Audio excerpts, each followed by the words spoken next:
Royals baseball is presented by Academy Sports and Outdoors. A long, long road trip comes to an end today, this afternoon to Detroit, as the Royals try to avoid a sweep against the Tigers. Hi, everyone. Welcome back to the ballpark with Rex Hudler. I'm Ryan Lefevre. Okay, first the bad news. The Royals are 3-6 on this road trip. The good news is, somehow along the way, they have trimmed their magic number to win the division from 13 to 4. That's the positive step we'll take today. And along with taking that step, Medlin will be toeing the slab. And Chris Medlin, he has looked like a top-of-the-rotation type of starter. He's got energy. He's got off-balance pitches. He's really done a fine job. Yeah, his last start against the Indians on this trip got him into the postseason rotation. Gotta love that. You know, all these players here, they're vying for a spot in that rotation, but really, it's all about performance. How can you execute against good offenses, especially heating up this time of year? Medlin seemed to find that out his last time against Cleveland. Looking good, mixing them up. First time in his career, he's had a start with no strikeouts. He was pitching to contact, and the Royals were at their best defensively that night. Yeah, and let's not forget his rhythm. It's a confident rhythm. The team loves to respond to him, and, you know, when you're moving quickly out there and you got quick rhythm, they're going to make these plays. Zobrist, his best play in a Royals uniform, he told me that himself. Escobar, he does this nightly, and Moustakas was on display, showing some skills with his speed and extension on the nice catch. Look, who's going to make the great defensive play today? You'll just have to stay tuned, but somebody will, I guarantee you. Royals have had back-to-back quality starts going into today, and the offense is starting to show some life. Even in a loss last night, the Royals hit 3 home runs against the Tigers. Game 3 is coming up next.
Ticket you play is back to schools across Missouri, so play it forward with the Missouri Lottery.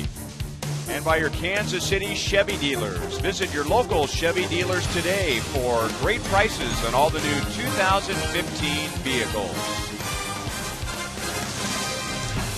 Weather has been great this past week, beginning in Cleveland and finishing here in Detroit. Another big crowd gathering, over 30,000 for the first two games. We expect the same again today.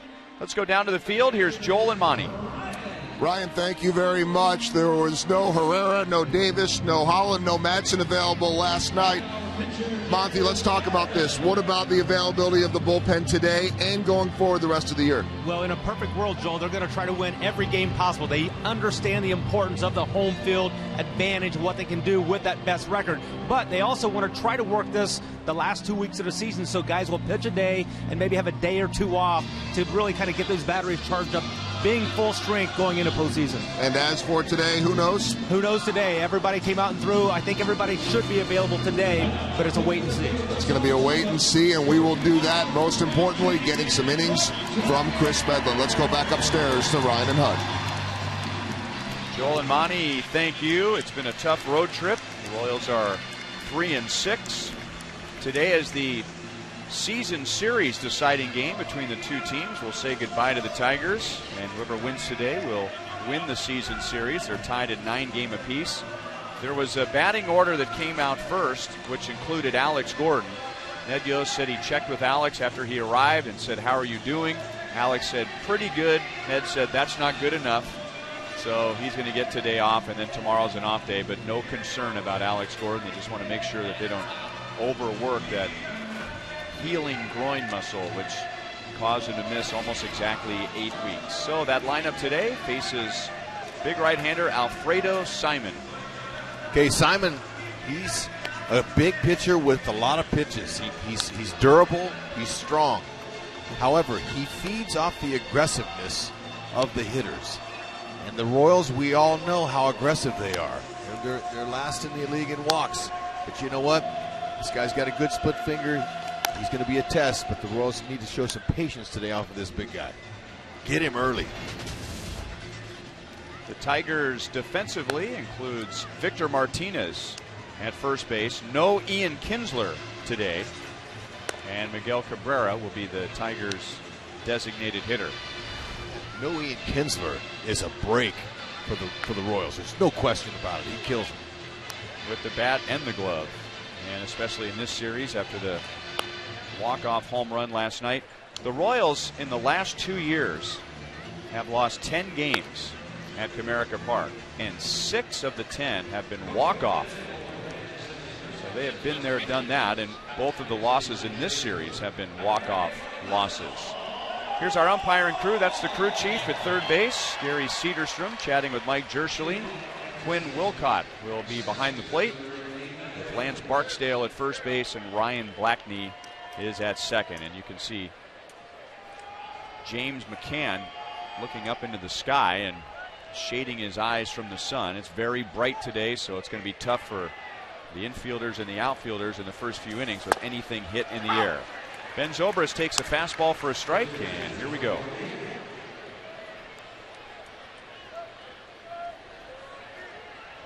Zobrist is 1 for 7 in this series with a walk. No balls, 2 strikes. His bat has cooled recently after a fantastic start to his Royals career. He is just 3 for his last 22. Outside, 1 ball, 2 strikes. Simon's got a whole stable of pitches. He likes to cut and sink his fastball. Slider, change curve, split finger. He's got a lot of them. Likes to rely on some chase. That's a beauty there. If it gets by him, he's got 2. It does, and he will. A game-opening double for Ben Zobrist.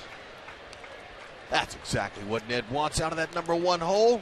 Get on base early, a leadoff double. That's sweet. And you know, you talked about the walk-offs. Man, the Royals have had a hard time against this Tigers. Only one remedy against that, a blowout. Get him early and often and get a nice lead for your starting pitcher and see how long he can go. Zobrist took advantage of a split finger. Off-speed pitch.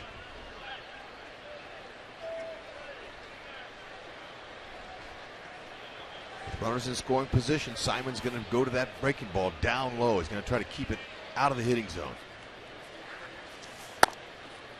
Fastball strike to Lorenzo Cain, and like Then Zobrist, he's looking for a breakout day today.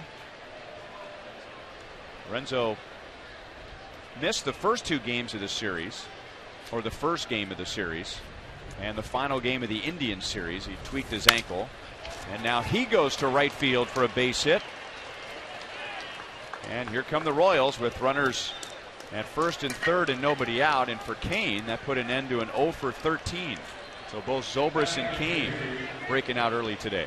Love it, especially in the number 2 spot today. Lorenzo Cain doing exactly that, hitting to the situation. Nice short base hit to right field. Move the runner over to third. There it is. Told you he'll sink and cut that fastball. Split finger, curveball. Royals got to get on board here. Nobody out, first and third. Right man, right spot. Haas 3 for 6 off assignment in his career. And now Kane gets caught in a rundown. Simon handles the ball. Now. And the ball hit Kane, and it ricochets to the shortstop, Machado, who still tagged out Lorenzo Cain. And I just mentioned that Lorenzo missed a couple of games with a tweaked ankle. It was a play like that in Cleveland a few nights ago that first irritated the ankle, and first and third, nobody out, becomes runner at third with 1 out. The ball not bouncing the Royals' way right here for sure. Hits him in the back. Romine picks the ball up, tags Kane before he can get to the base. Unfortunate, but I was saying go to Zobrist, because once the pitcher gets the ball and he's in a rundown, that's who you want to try to turn and go home. But Zobrist, he played it safe. Stayed at third base, still had a chance to get that run home for Hosmer. Now the Tigers will bring the infield in to put a little extra pressure on Hosmer, and he fouls it away. I thought, Kane did a great job. Now once right here, that's when you take off. When you got that pitcher going towards second base, Simon thought he was going to go. He didn't. And he got lucky. The lucky bounce off of Kane's back. It is scored, by the way, 1-3-6-1-4. 1-3-6-1-4. Hosmer's had a good series. He's had a good year against the Tigers. In this series, 5 for 10. He homered last night. And one of the deepest parts of this ballpark, deepest right center field, where the fence really falls back. And it was just a line drive home run right over the wall. And Hosmer had gone a little more than a month without a home run. Nice to see him get that down. But I tell you, it's the fact that he's seeing a lot of pitches. He's getting his walks. That'll do it. A lot of room in center field, and Anthony Gose will bring it down. So Hosmer gets a first inning RBI. Zobrist scores, and the Royals lead 1-0. RBI number 85 for Hosmer, adding to his career high. There is really no middle ground for Alfredo Simon. When he wins, he's very good. He is 13-9. In those 13 wins, his ERA is under 2. In those 9 losses, his ERA is over 10. Hopefully the Royals keep on that trend of just plating runs early. Put that doubt in his mind, in his teammates' mind. Kendrys Morales hit one of the 3 home runs for the Royals last night, and he had gone 9 games without an RBI. So little signs here and there that the Royals are breaking out of their funk. Royals have also had back-to-back quality starts from Johnny Cueto and Edinson Volquez. And now Chris Medlin will get the start today. You know, and that's the thing you dwell on when you're a team and you're finding ways to motivate yourself. You look at the positive things that are going around. You dwell on those things. If you look at the negatives and continue to let those compile in your brain, it's going to show. Ned said there's no sign of that. Hasn't seen any of that, which is good. Accentuate the positive things the team's doing, and that's what teammates can tell themselves, the Royals. Had an interesting discussion here at the ballpark at lunch. I was sitting with Dan Dickerson, the radio voice of the Tigers, and sitting with Fizz, and they were talking about for the Angels in 2002, they really scuffled toward the end in September. The Tigers struggled in almost the entire second half, and both teams ended up in the World Series. The Angels won it in 2002. And now Morales is on with 2 outs. And I think from our perspective, and when I say our, I'm talking about Royals fans, because of what happened last year and all the momentum that was gained from that wild card win, it's easy to say, well, you need momentum going into the playoffs. And it doesn't hurt, obviously, but the discussion amongst Dan Dickerson, Fizz, other members of the media were chiming in. The consensus was there really is no such thing as momentum going into the playoffs. You just never know what's going to happen once the playoffs start. I agree, but there is some momentum as far as health goes. Health is your momentum. But you know, Mike Scioscia was quick to point out when I asked him, were you guys not ready for the Royals this year? I mean, last season when they came in there and swept you guys? Oh no, we were ready. You guys executed your game. You made some great catches. You beat us. And so that was like, okay, that tells me that, because they didn't play for 3 or 4 days before we got there. Same thing is going to happen to the Royals this year. They're going to have a few days off before they get in there. So they're going to have some days to rest these guys, but just finish strong and continue to keep your head up and play ball. 1-1 to Moustakas, and he grounds it through the right side. That'll get Morales to second base. He will round and go, running on J.D. Martinez, and he's in. So Mike Moustakas, who had one of the 3 home runs last night, has a first-inning single. The Royals have runners at first and third. Love to see Morales go first to third on that. A reminder to look forward to Miller Time later in today's game, brought to you by Miller Lite. 2 steps before he got to second base on this 2-3 hopper, he says, I'm going. Look at him, hits the inside part of the base. That's proper. And look at Morales, 7 screws in all in his ankle. No problem.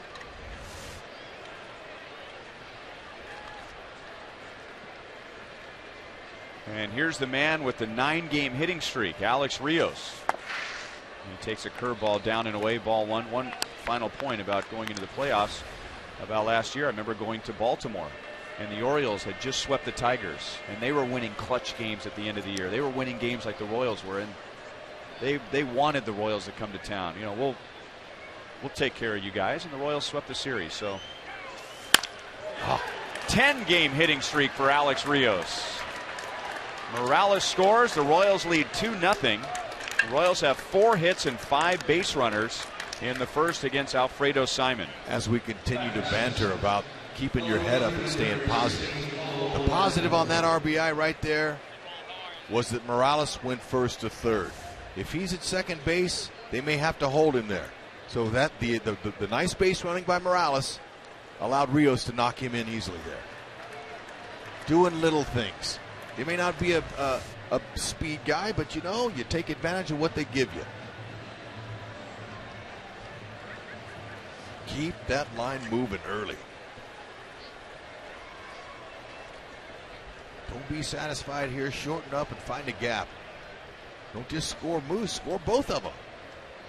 Big gap out there and straightaway left center, right center. A lot of grass here in Comerica. Find it. Paulo Orlando was a late addition to the lineup when Alex Gordon was scratched. 2 on, 2 out, and a curveball is in for a strike.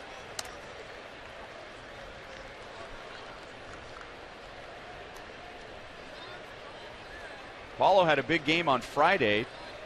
He threw out a runner at the plate in the bottom of the first inning for Johnny Cueto. He drove in a run with a double and drove in a run with a ground out, which gave the Royals the lead in the 12th inning. The Tigers would go on to win. And Paulo Orlando just continues to do his best work with the game on the line, and especially in the later innings. Plays with a sense of urgency.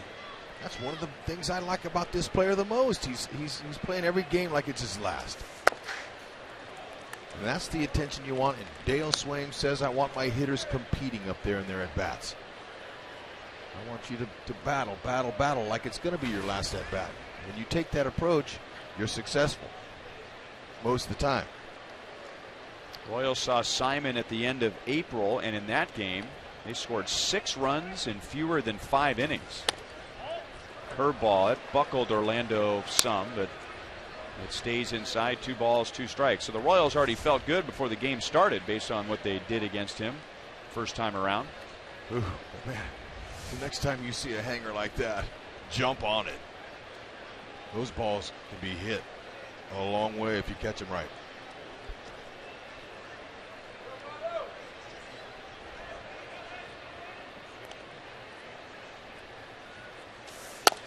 Fastball away, strikes him out. The Royals get 2. Hosmer with a sac fly. Alex Rios extending his hitting streak to 10 games, drives in the other. And Chris Medlin has a 2-0 lead.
Today, one thing stands out, and that would be who is batting second.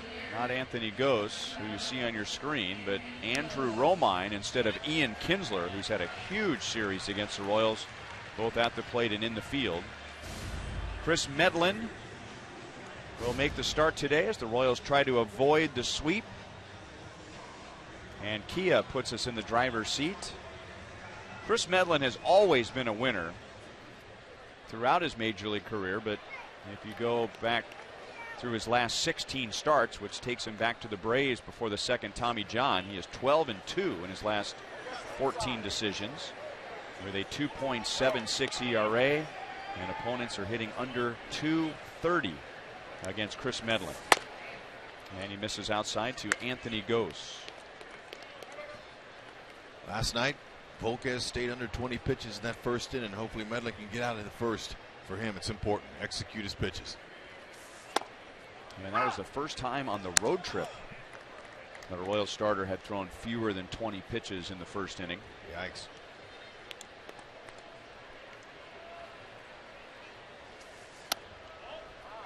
Curveball just a little bit inside. We'll keep an eye on that pitch. As well as Medlin pitched on Tuesday at Cleveland, that was a pitch he did not have. Now 3 balls and 1 strike. Good command of his fastball. His changeup was there, but really couldn't put his curveball where he wanted, and still he pitched 6 1/3 scoreless innings. And now full count on Gose. Guys that have his pedigree, and we talked about him being a winner, has a winning percentage over his career, knows how to win without his best stuff. That's a mark of a guy that you want on your team. And Dayton knew that. He knew he would be a late addition this year, although they got him before the season. And he has answered that perfectly. Very good mound presence, competitor, great athlete. Not a good athlete. He's a great athlete. Bounces, tremendous pickoff move at first base. You're confident when you watch this guy and you play behind him.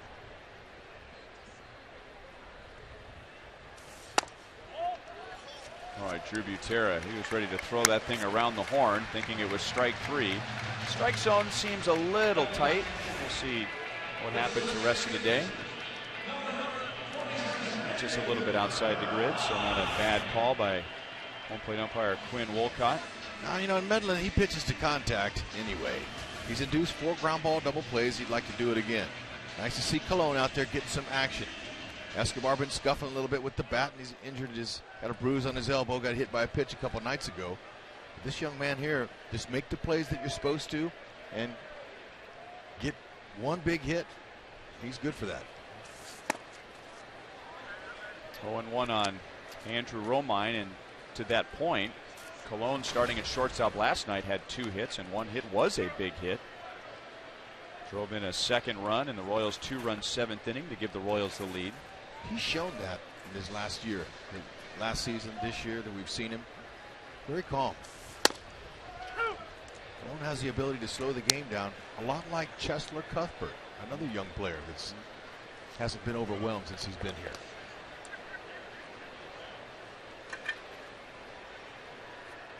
Paulo Orlando, bunch of new guys this year contributing.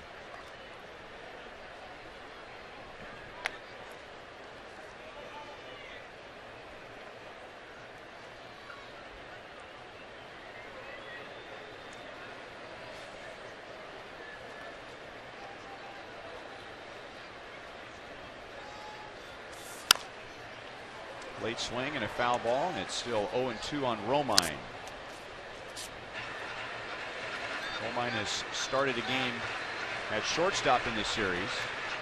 He has come in late at third base for the Tigers in this series, and now today he starts at second base.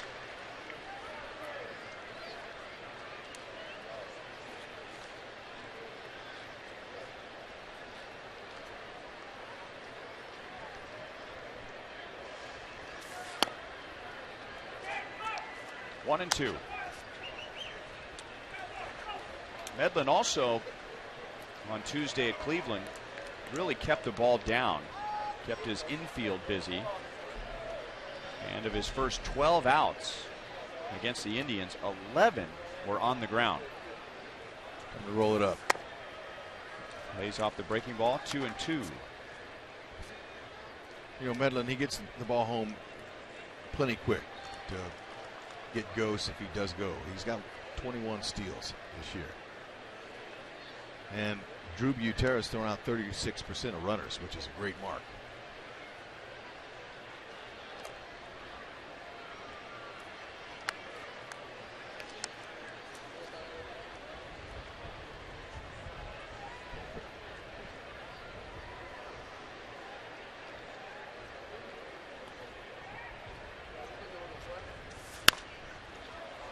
Slash foul, still 2 balls, 2 strikes on Romine. Comes from a baseball family. His father, Kevin, played 7 major league seasons, mostly with the Red Sox. And Andrew has a brother, Austin, who has spent some time in the big leagues. And he's one of those players that, as a result, just has a very good feel for the game. And he takes outside, and 3 balls and 2 strikes.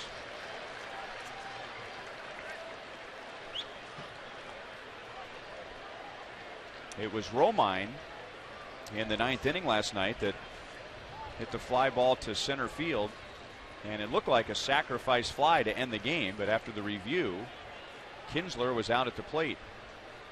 Ghost runs and a little check swing foul, still 3-2.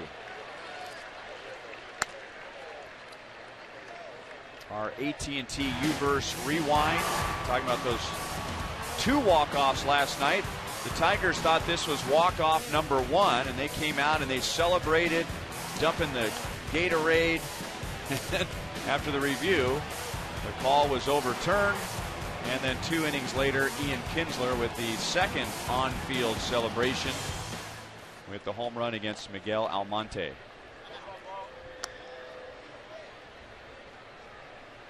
And how about that play by Salvador Perez? I mean, the focus is going to be on the review, but the play that Perez made just to make that play possible right center field, and Kane is there for the out. One down, and Gose goes back to first base. Yeah, you know, he's very agile, Salvi is. And the fact that he catches that, spins around and goes right to the plate, right to the slide. Perfect timing. He's able to get that glove right on the tippy toe of Kinsler. There's some added life there. And, you know, the Royals, they've been playing pretty good ball in this series, just not good enough to get the win. And Sal doing some coaching from the dugout today.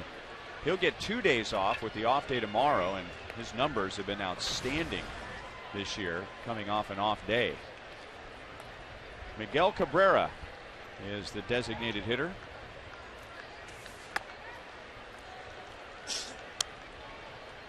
Last night, Cabrera drove in 2 runs, scored 2 runs. On Friday night, he drove in 2 runs. He has 4 RBIs in the first 2 games of the series, and he's batting with Gose at first base and 1 out. Keep Medlin under 20 pitches, he can roll a double play here. Cabrera's hit ground into 18. Every time you face the Tigers, you always look for Cabrera in that lineup and how you're going to pitch to him. He's the big difference maker of this team. I was a little surprised last night, early in the game, with first base open, they pitched to him. He knocked in the first 2 runs. I was a little surprised by that watching at home.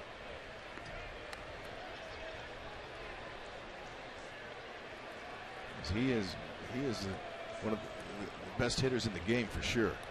No arguments from anybody.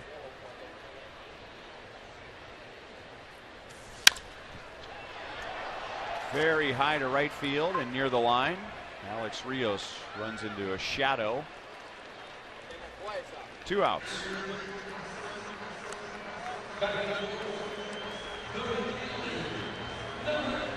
2 fly ball outs after the leadoff walk to Gose. And here's J.D. Martinez.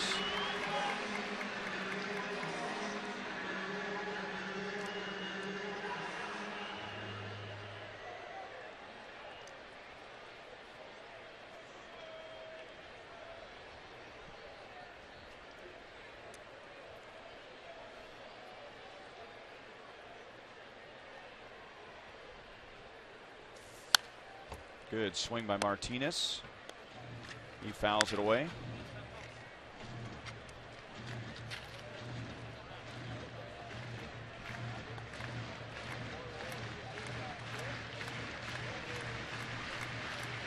So now in 8 of the 9 games on this road trip, Royals starting pitcher has thrown at least 20 pitches in the first inning.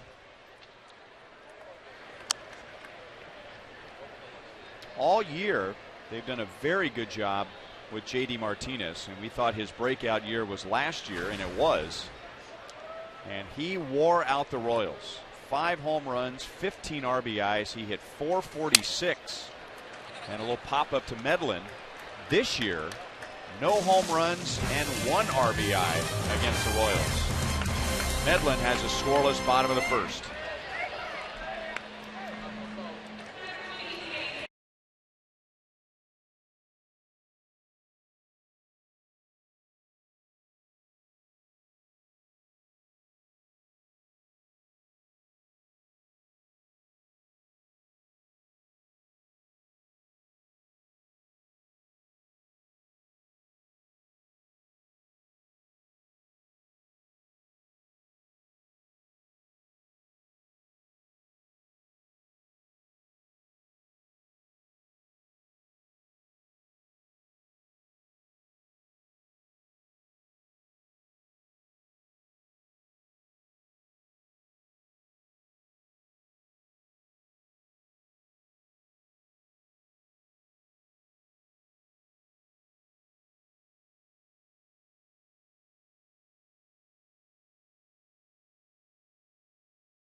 The first inning has been one of the best for the Royals this year, and they lead Brad Ausmus and the Tigers 2-0.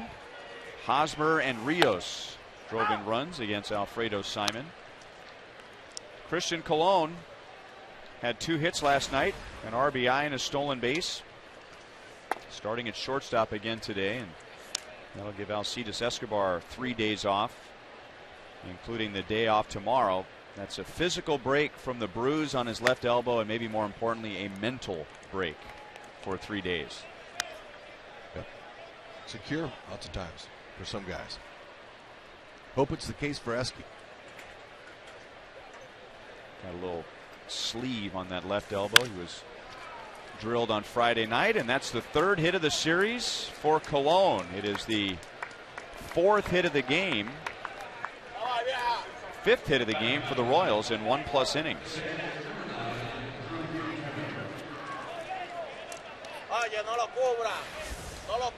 Our Toyota League leaders for today. 2 teams who are very accustomed to playing close games and have played very well in close games. Only the Angels have a better record in 1-run games than the Tigers, and only the Tigers and the Angels have a better record in 1-run games than the Royals. Nice. Drew Butera gets a start today. Sorry about that.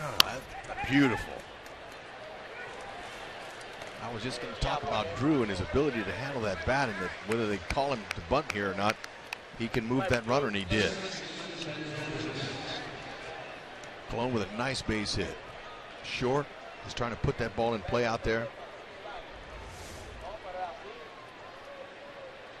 And gave himself up in plenty of time. Got a little bit too much of the barrel for him, but he's able to get him to second. Simon thought about second, but then wanted to take the easy out.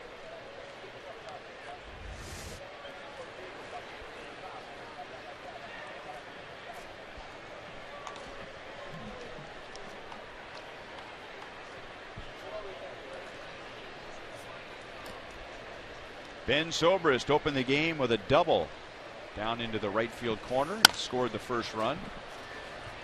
And he hits that one foul back into the crowd off to the left field side. Royals scored 2 runs on 4 hits in the first inning. Hosmer and Rios drove in the runs.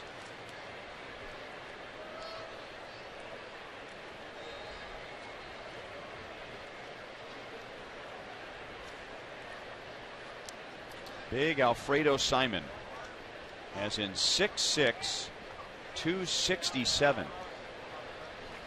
You'd expect some durability out of him, and he's shown that this year.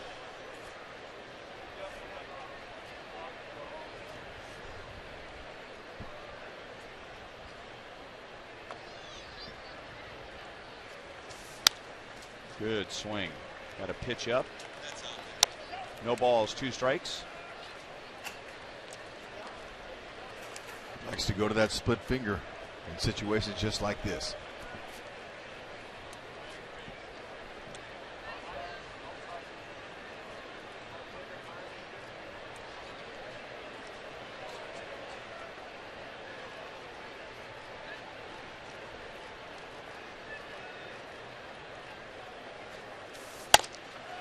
Inside at 94.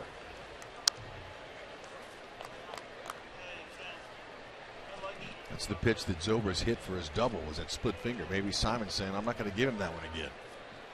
But he left it up.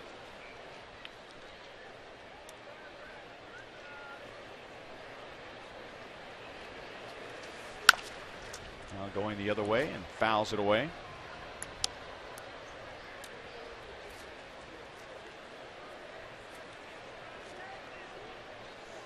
Tigers got Simon in a trade with the Reds during the offseason. That's a trade that's worked out for both teams. Simon's gone 13-9, and when we were in Cincinnati, the Reds were very excited about Eugenio Suarez, an infielder who's having a good year for them. Suarez looked like a different player when we played him. Confident. 2-2.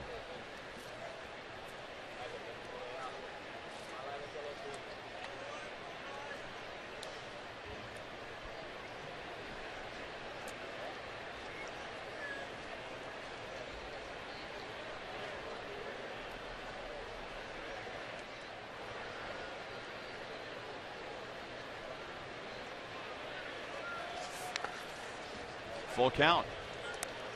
And Zobrist has come back after falling behind in the count. Royals are working on Simon's pitch count.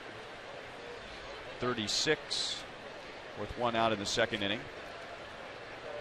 J.D. Martinez in right field. He's got the best arm out there. He's got 14 outfield assists. Collins, the left fielder, has 3. Gose has a good throwing arm in center. He just has 2.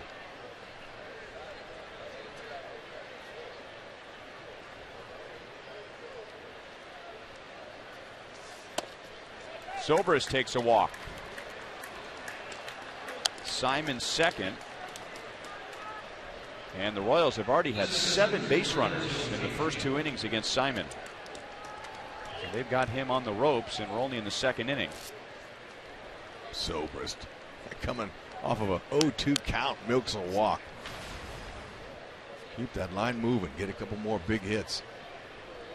Royals last night in a 2-run 7th inning had 2 hitters that reached with a walk after being down 0-2. Johnny Gomes as a pinch hitter. And then later in the inning, Alex Gordon. Cologne's at second. Zobrist is at first.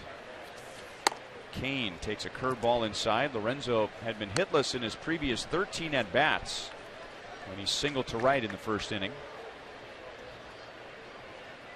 And then was caught in a rundown after the Royals had runners at first and third and nobody out. The Royals still went on to score 2.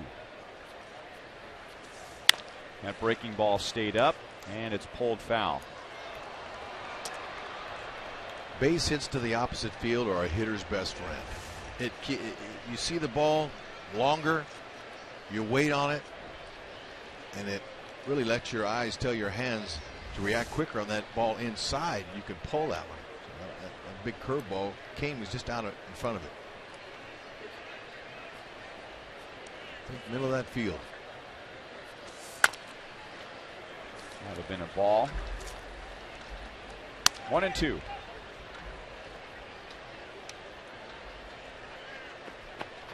Lorenzo just keeps adding numbers to new career highs. He got his 28th stolen base last night, which tied his career high. It's the second most in the American League, and Lorenzo Cain is the only American League player with at least 50 extra base hits and 25 or more stolen bases.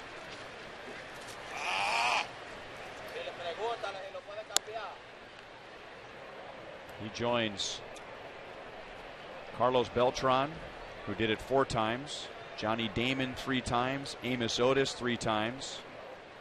Bo Jackson and Willie Wilson is the only Royals to have a season with 50 or more extra base hits and 25 or more stolen bases.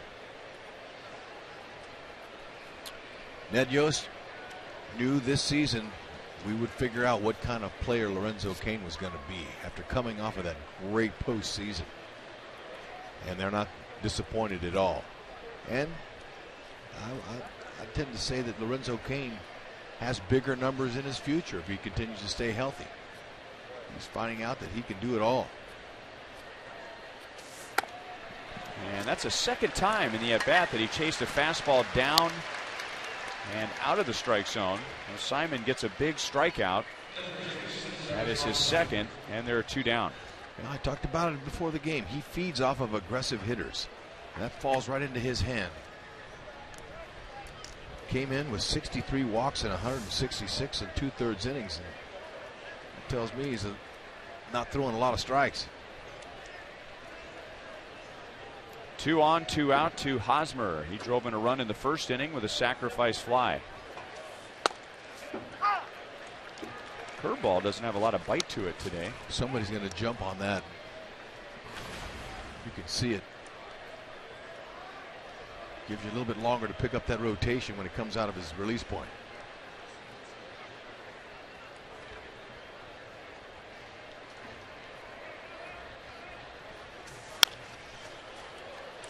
Oh, and 2, a vicious swing at a fastball up. Our most trusted player is Eric Hosmer, brought to you by the most trusted brand, Honda. And that was that laser beam home run that he hit last night off of Rondon. He's a Tiger tamer, believe it. 370. this season off of the Tigres. Keep it up right here.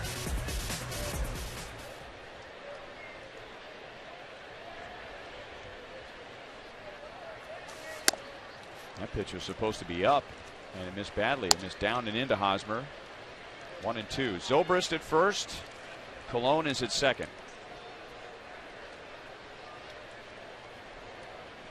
That sac fly was Hosmer's 85th RBI of the year, adding to his career high. He also has a career high 91 runs scored.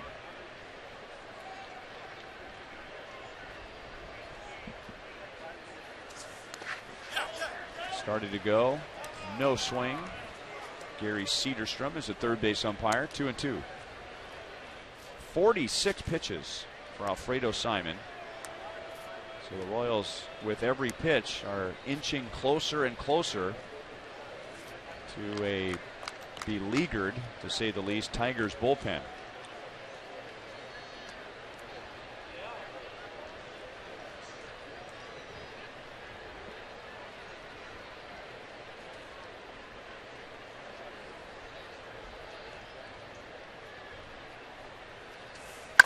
Breaking ball, line to right, base hit to Martinez. And Colon has to be held. Zobrist figured that Colon would score, so he's caught in a rundown, and now Colon comes to the plate, and he will be tagged out. Mike Jerschley made the right call. Colon would have been out if he tried to score, but Zobrist assumed with 2 outs that he would score, and he was on his way to third. That's a mental mistake.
Two-0 Royals as we head to the bottom of the second inning. It's time for you to tweet your strongest fan photo. Use hashtag KC AT DET StrongFan. You just might see yourself in an upcoming broadcast. Brought to you by T-Mobile. Hashtag KC AT DET StrongFan. Have any of you fans ever wondered what our director Steve Kurtenbach looks like? That guy in the Royals cap right there, that is a look-alike. Could be his twin brother. Glad you're here, sir.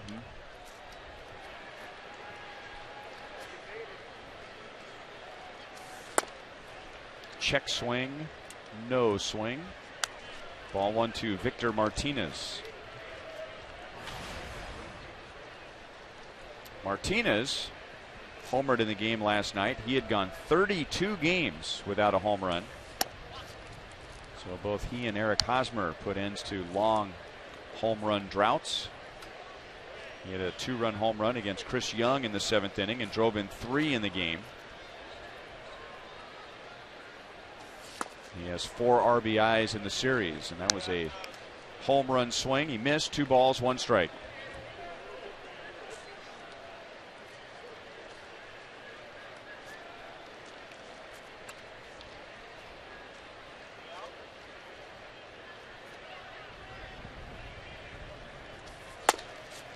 3-1. Medlin not quite putting the ball where he wants to. He said he fought his mechanics on Tuesday in Cleveland, which was hard to tell when you looked at his final line. And that's way outside. Second inning in a row that Medlin has walked the leadoff man. All right, let's go back to the end of that inning there.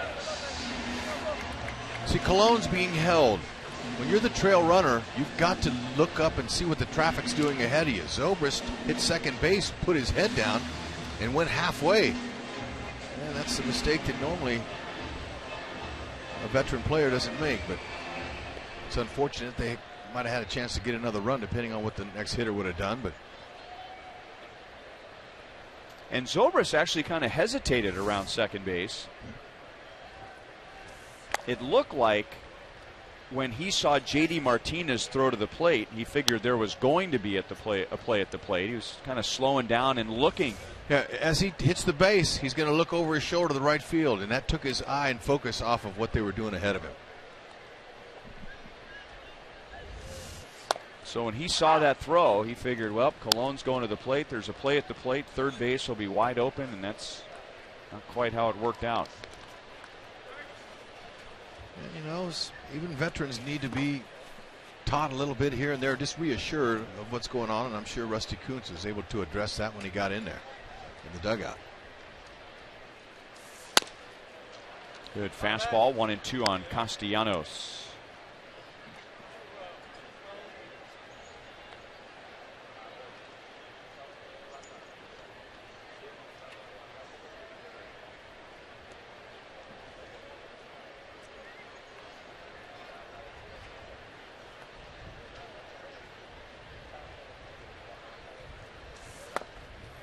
Below the knees, 2-2. Castellanos is wrapping up his second full season in the big leagues. He had 11 home runs last year. He has 15 this year. 66 RBIs last year. 69 this year. So he's made some improvement. Out to Zobrist. Out at second. Double play on a close play. Castellanos didn't think so. He points to first. Omar Vizquel, the Tigers' first base coach, points to the dugout. He wants the Tigers to take another look at that. First base umpire is Lance Barksdale.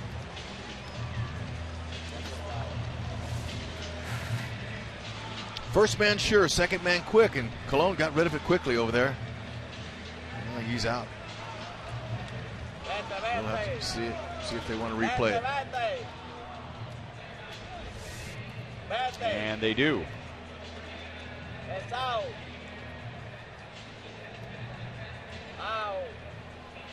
We need to come up with a universal procedure for how managers want a little delay to look at the replay, and a universal signal for we want a challenge. Ned Yost likes to point at his eyes to say we want you to take a look at it.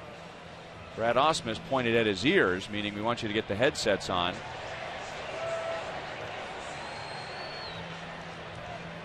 Now that's a tough one because it looks like he's safe, but you don't see where the ball hits his glove. Now Bill Duplessis shared something with me recently. The Royals had a play in Cleveland. This is going to be a quick one, and he's going to be safe, so no double play. Now that replay we just showed you, it looked like he was safe if you're assuming when the ball's going to hit the back of the glove, but you don't see the ball hit the back of the glove. And remember, there was that play at second base. Zobrist caught the ball up against his body and pulled it away with his bare hand. Right. The Royals challenge. We didn't see anything that was clear and convincing, but what Bill Duplessis can do is he can do a split screen, which has the exact same timing on both screen, and he knows that they do that in New York as well. So you may not have one single replay that gives you what you want, but if you have two of them side by side and you know that the timing is exactly the same, that's what Duplessis went with in Cleveland, knowing that the umpires would do the same thing in New York, and sure enough the Royals won that challenge. No balls and 2 strikes on Tyler Collins. So that plays a force out at second base to get Victor Martinez. And now Castellanos is at first with 1 out.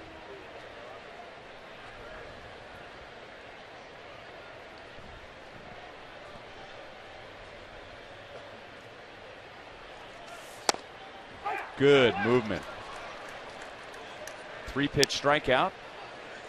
Collins is down. And now 2 away. Let's go to our replay expert, Joel Goldberg. Now, I don't know about expert, but our director, Steve Kurtenbach, and I had a chance to tour the facility in New York last week, ran that on the pregame show today. This is what they call the mosaic, and it's exactly what you were just talking about, Ryan. All 4 of those camera angles are synced up so they can get the different looks at the same time. They could use this for timing plays. And the other interesting thing to me, beyond just having this tool, is that replay, which only took 43 seconds.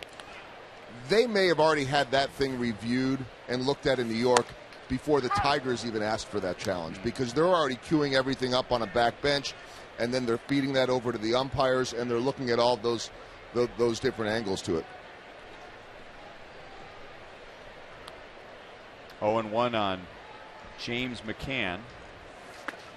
And you mentioned that you went with our director, Steve Kurtenbach, and Steve just told me that there is a beacon that they use to come up with a perfect synchronization of the cameras. And apparently that's the beacon, which also guides in ships from Lake Erie. That would have been my answer if you asked me what that was, huh? The technology now is unbelievable. There you go. Edlin in the first 2 innings works around a leadoff walk. The Royals lead 2-0 at the end of 2.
Our University of Kansas Hospital injury report. This was that collision between Troy Tulowitzki and Kevin Billar.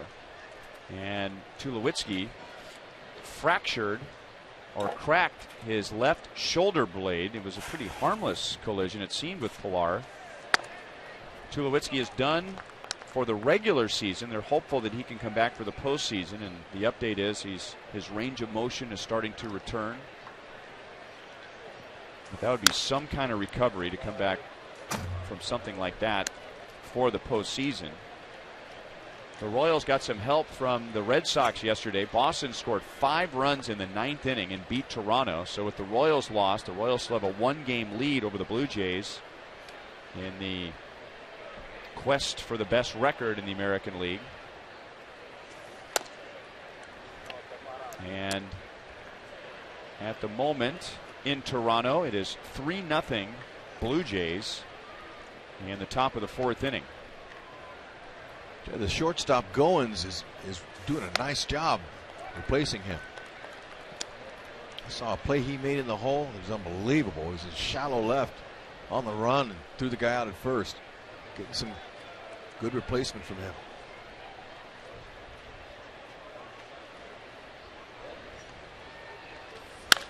Kendrys Morales, right field, deep, and gone. His second home run of this series. So he'd gone 9 games without an RBI, and now he has driven in a run in each of the last 2 games, both times with a home run. 19 home runs, 103 RBIs. And now the Royals lead 3-0 in the 3rd inning. Now the defense had it played right on the infield, but you can't defend sitting in the bleachers. Fastball that didn't reach its spot, and Morales was waiting on it. That ball was hit way, way high up there, and absolutely no chance for it to stay in the yard. It was out.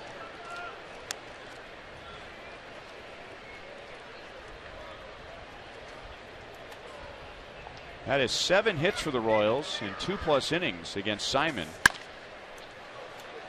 Moustakas fouls it away. 1 ball, 1 strike. Mike Moustakas has one of those 7 hits with a base hit to right in the 1st inning.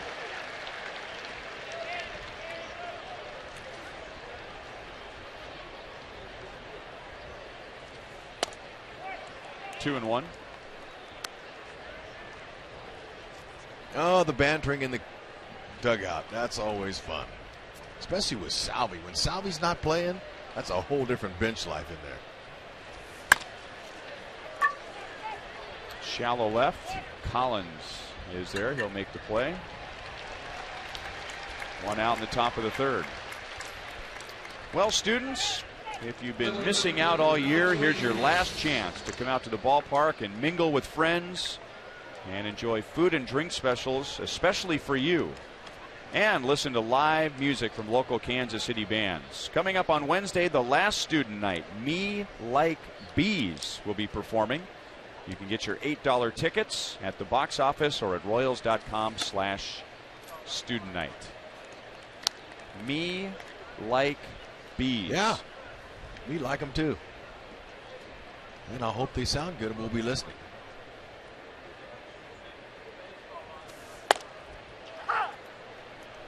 One and 1 to Alex Rios, who has a 10-game hitting streak after singling in the 1st inning and driving in a run. Tried to check. He was not able. Lance Barksdale says it's a strike. 1 and 2. In his last 19 games, Alex Rios has raised his batting average by 37 points. 2 and 2. And he's doing it with confidence. He got some base hits when that first streak started to right field. Several of them. A couple up the middle. And then he started finding holes on the left side, pulling it. But, you know, hitters find themselves by going to the opposite field. And he has another base hit. That's a pitch that not long ago, when he wasn't swinging the bat well, that he was hooking foul, pulling to the 3rd baseman or pulling foul to the 3rd base side. Yeah, and he's made adjustments with his hands. And, you know, of course, your eyes tell your hands, but he's waiting back, and watch how he catches that breaking ball, but he just stayed inside of it. He didn't try to roll the top hand over. Staying in the large part of the field where most of the hits are. Hitting .429 during his 10-game hitting streak.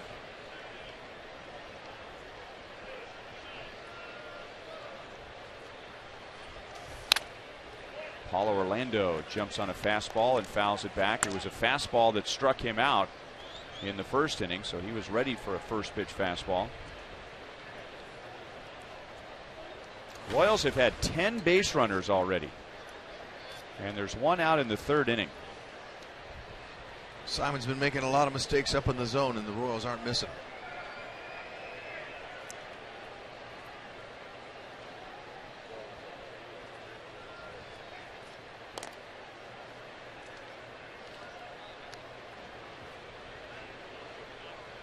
Rios is 9 out of 9 in stolen base attempts this year.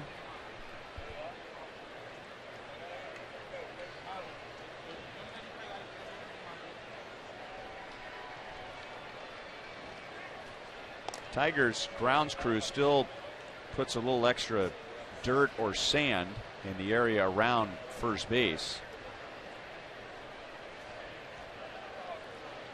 But not as extreme as they did last year. It was like a beach around first base last year, trying to slow down the Royals. Fouled off the right field line, 0-2.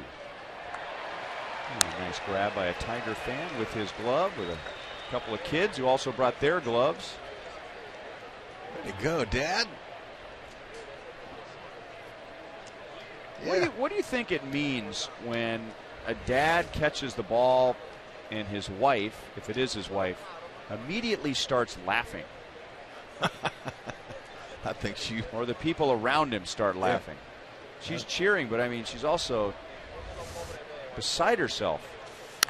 It could be that she hasn't seen that type of emotion out of her husband. And he's not a showboat. He got up, he flashed his glove, and his wife was like, wow, he does have some life in him. I don't know.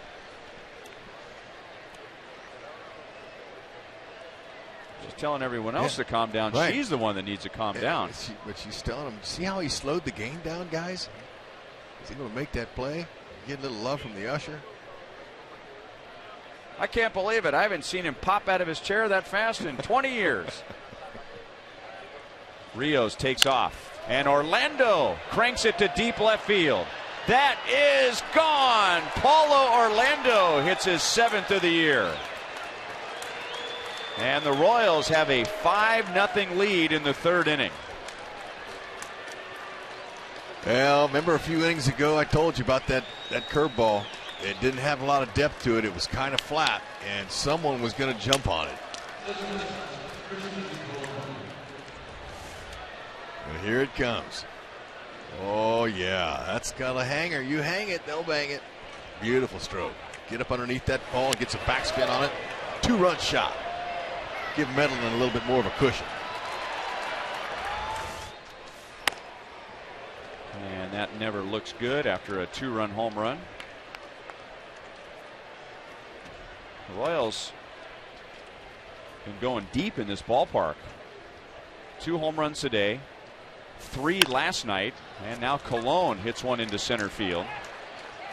And the Royals had a home run on Friday. They've hit 6 home runs in this series, and Christian Colon is 2 for 2 today after getting a 2-hit game last night. That's right. Offense getting hot early in this game, and hopefully it continues. No walk-offs on them today. They hope.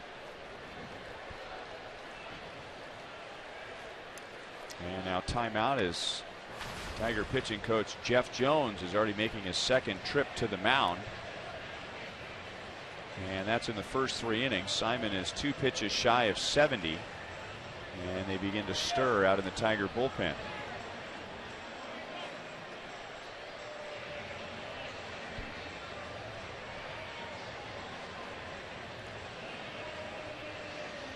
Tigers have had all kinds of trouble on the mound. They are last in the league in ERA. You know, it's just 3 years ago the Tigers were 3rd in the league in ERA. 2 years ago they were 3rd in the league in ERA, but they were 11th last season. They just barely won the division. Then they were swept by the Orioles in the first round of the playoffs, and now that pitching has dipped all the way down to last. Inside to Drew Butera. No more Max Scherzer. No more David Price. No more Doug Fister. No more Rick Porcello, although Porcello's had an awful year in his first year at Boston. And Sanchez on the disabled list. That'll be out of play. And the bullpen has not been improved over the last 2 years.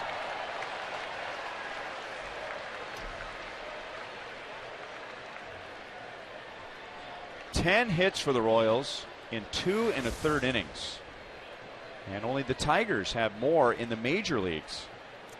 Tigers lead the American League in team batting average.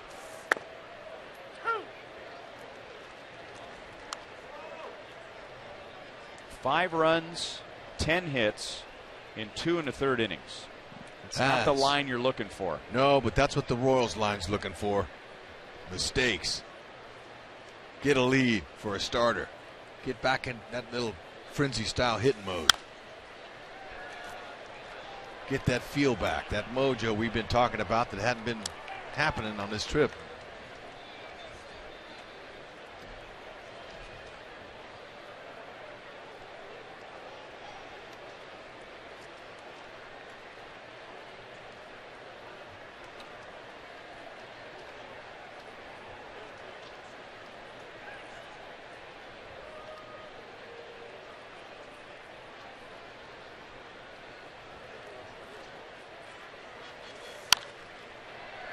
Had to play again.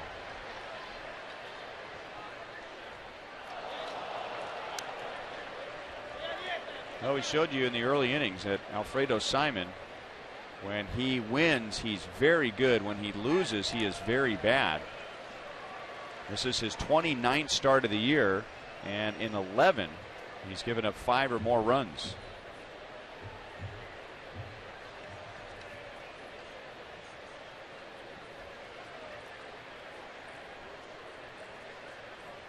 Colon took off too soon, and he gets picked off. So he thought he had timed Simon right. Thought that Simon was on his way to the plate, and he left too soon.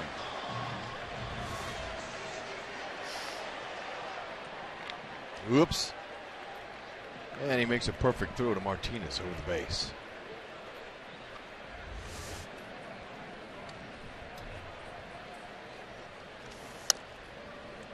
Now, it'd be easy to look at Rusty Kuntz and say, you know, Rusty's going, what in the heck? I mean, he's the Royals base running coach, and he might be, but it seemed like Colon was really working on Simon. That he had a plan. He was paying attention to Simon's timing. Sometimes you're right, sometimes you're wrong. But there's a difference between leaving too soon on a hit and run and leaving a little too soon when you have a plan. Now, it's a 5-0 game. I don't know if it was the right timing, but Colon was paying attention to Alfredo Simon. He just figured that Simon was going to be a little more predictable than he was, and now Butera walks. You agree with that, or is that just a total mistake? No, you know what? He tried to pick his timing, tried to get an earlier jump. And, you know, Colon's not used to stealing a lot of bases, and he just picked the wrong time. So they'll move past that. But what was impressive was Drew Butera's plate appearance there. He was down 0-2. He fouled off several pitches. This is exactly like his hitting coach wants. Competing in his at bat. He wins it. Comes back from 0-2 and gets the walk. And that's the 4th time in the last 2 games the Royals have had an 0-2 walk. This is impressive. We talked about it, being patient against this guy. And this is good to see out of the Royals offense. Making him throw strikes. And then when he gets in there and throws them, they're not missing him. Zobrist pulls it on the ground to Romine, and that will end the inning. The Royals get 2 in the first. They leave 2 in the second, and they score 3 in the third. The Royals already have 10 hits. Hey, come on. You don't deserve a kick in the behind. Let it go, Cabo.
order online with rapid pickup at delivery.panerabread.com.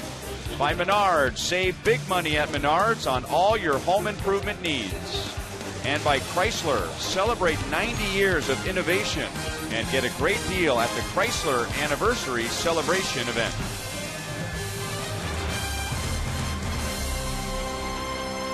Tigers have been eliminated, but the crowds have been big. Still coming out and supporting their team. 32,000, actually just under 33,000 Friday, 36,000 here last night. And a big crowd watching today on a football Sunday. Dixon Machado. He won the game on Friday in the 12th inning. Anthony Gose and Andrew Romine will follow. Grounded to deep short. Colon from the grass shows off his arm and gets Machado.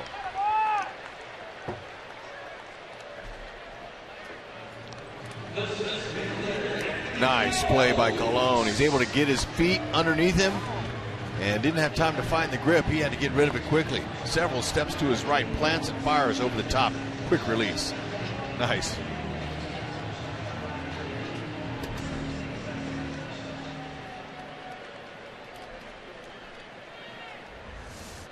So Medlin, with the help of his defense, hits the leadoff man, and now Anthony Gose. He walked his first time and swings and misses 0-1. Let's go to Joel. Well, we just saw that play from Christian Colon, one of many that played for Brian Polberg in AAA Omaha, including Paulo Orlando. And Brian Polberg raves about Paulo. We, of course, have seen what he has been able to do up here, but we saw him play center field the other night. And in talking to Brian about that, he said Paulo is comfortable in all three outfield spots. He could play all three of them and did at AAA Omaha. Gets great reads, takes the right routes no matter where he is at. And so you saw him throw a runner out in center field the other night. We've seen what he can do in left field and in right field. This is a guy that really has a bright future with the Royals because, in part, of that versatility. Give him credit for hanging in there for a long time in the minor leagues, and you give the Royals credit for hanging with him for a long time. By having him in spring training a long time this spring, giving him a lot of opportunities to play, that was one thing. But then now, giving him that chance up here in the regular season, they've empowered him and he's rewarded them with the way they've gotten behind him.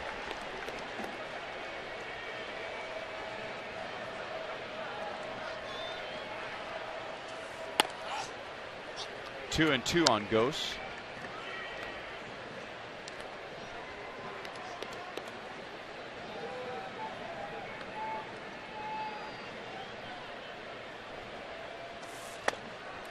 Full count on Gose. Medlin's still not quite where he wants to be today. I mean, he's getting by because he competes the way that he does, but you can tell still fighting it some. And he said he fought his mechanics on Tuesday at Cleveland, and now he walks Gose for a second time. And Gose at one point was down in the count 0-2. It's Medlin's third walk. Tigers have one on, one out. That's a great spot there, but just a few pitches too late. Face a guy like Gose, leadoff hitter, down to the bottom of the order, guys 8 and 9. You know, you sometimes want to challenge and use that fastball. Sometimes pitchers think that hitter's sitting on my fastball, but yeah, he can hit it to one of the defenders. Don't trust that defense.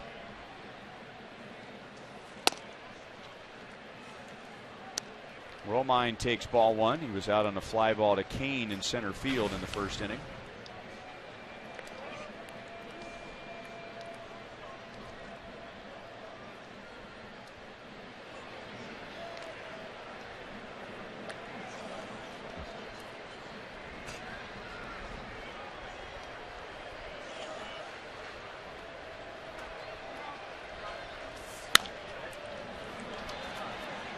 One and one. I don't think we've seen one drop ball in the stands today. Another nice catch. And they really ham it up here, don't they? Yeah.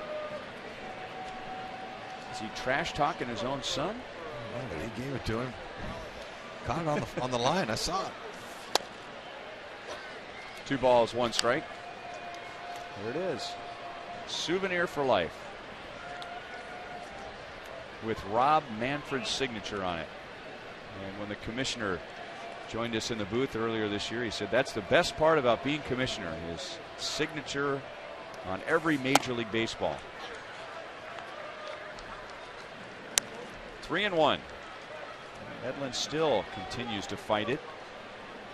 Butera took 4 steps towards the mound, stopped, and threw a dart back to Medlin. I think Medlin was expecting Butera to come and talk to him. And I think that just that little body language by Butera said, "Come on, get in there with that heater." Grounded to Colon. Bobbles. No outs.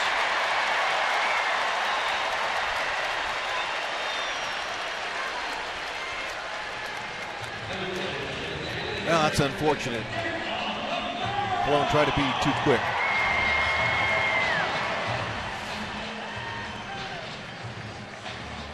Three, 4 steps to his left and didn't quite get himself into position enough to catch that ball successfully. Just get the force. It's a fielder's choice. Error 6. And now Miguel Cabrera. A chance to get the Tigers right back in the game. 2 on, 1 out. Cabrera flied to right in the first inning. He is getting to a point in his career now where you can start comparing him to some of the all-time greats. Grounded, base hit left field. Ghost will be waved home. The throw will be cut off, so that's a costly error. It leads to a run, and Cabrera drives in his 73rd.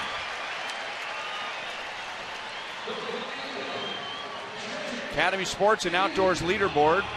And how about comparing Miguel Cabrera to Hank Aaron through 1,929 career games? He has more RBIs, fewer hits, fewer home runs, better batting average, better on base percentage, and almost dead even when it comes to slugging percentage. Wow. You know, he's great, but when you put him up against a Hall of Famer like that, it tells you where he's headed.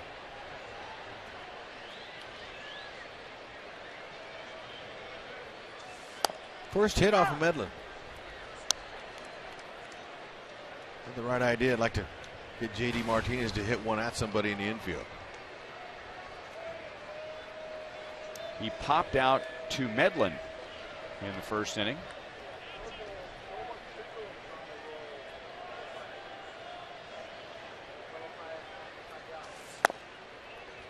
Just down and away. 1 ball, 1 strike.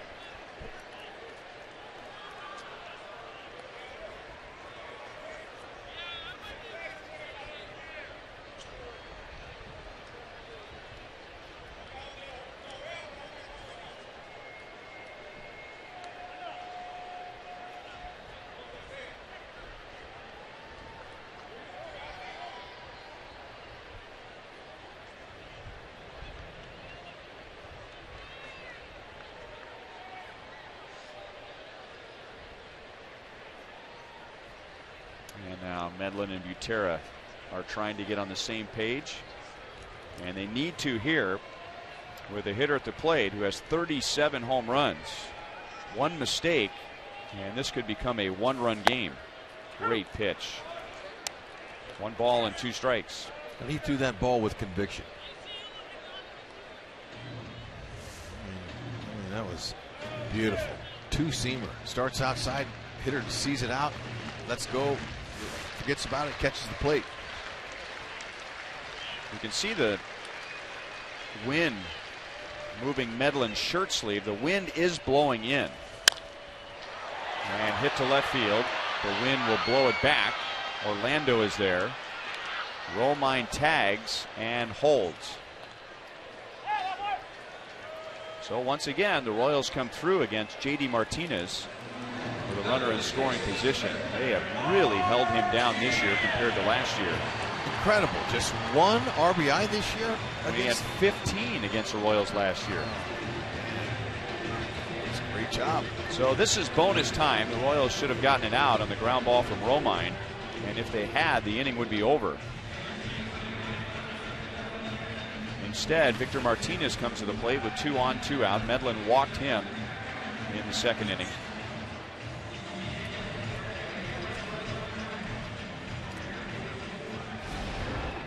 Victor Martinez had gone 32 games without a home run. This was big in the bottom of the 7th, turning a Royals 1-run lead into a Tigers 1-run lead. And it was a wild one last night, and not just because of the review, which ruined a Tigers potential walk-off, and then the Kinsler walk-off home run. There were 5 lead changes, and 5 different times the score was tied.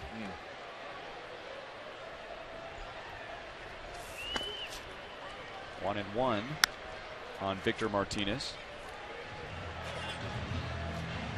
Cabrera's at first. Romine is at second. This is where you really got to focus and concentrate on getting out of this inning with these power hitters here, because they can get right back in this game. Royals can't let that happen today. 2-1.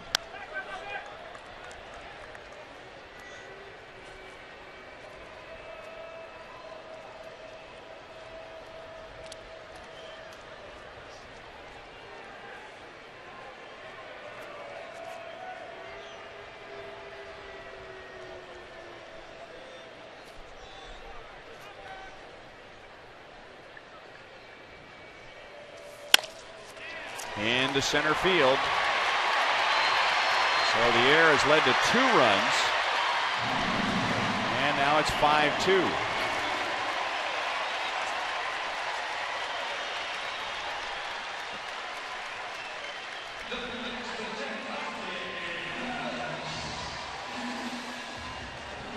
Now Dave Eiling going to come out and try to talk to Medlin here, see if he can talk him into getting out of this inning here. That ball's up and away, and Martinez sees that hole there. Just put it right back to where it came from.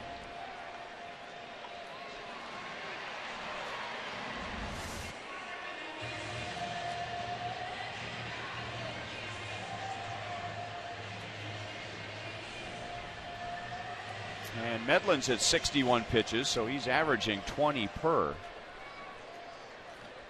First and third, 2 down.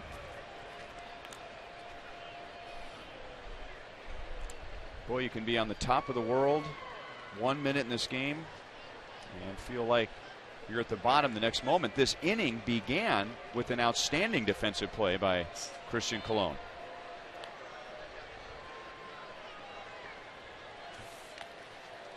Good stop by Butera.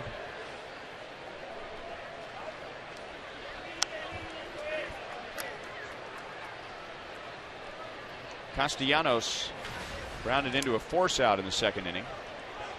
Royals just got 3 in the top half of this inning to take a 5-0 lead.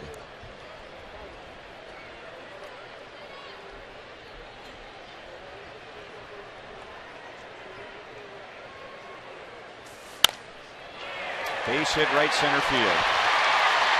It is 5-3.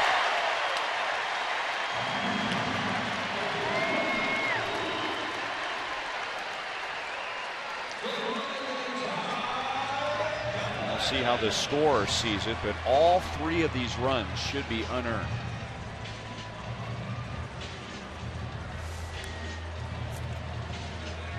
Yeah, Medlin up in the zone there. Castellano, good hitter, stays inside. That's the one thing they found out over the last couple of seasons with him. He can hit.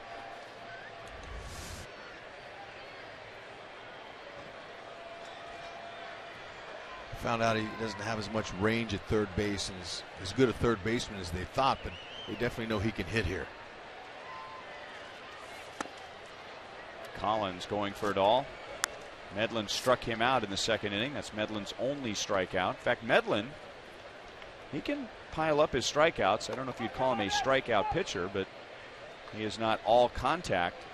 He has 1 strikeout over his last 9 innings. You combine his start against the Indians on Tuesday and this one. Jammed him and out to left field. Paulo Orlando will make the play, and the Tigers are right back in the game. 3 unearned runs, and now it's 5-3 KC.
Non-stop action, heart-pounding excitement, historic performances. Don't miss the 2015 postseason beginning October 6th. Go to MLB.com/postseason for a full schedule.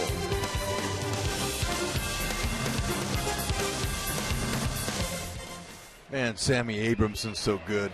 He put that package together, make that exciting. Love it. Royals had a 5-0 lead going into the bottom of the third, and now it's 5-3. Royals have been all over Alfredo Simon.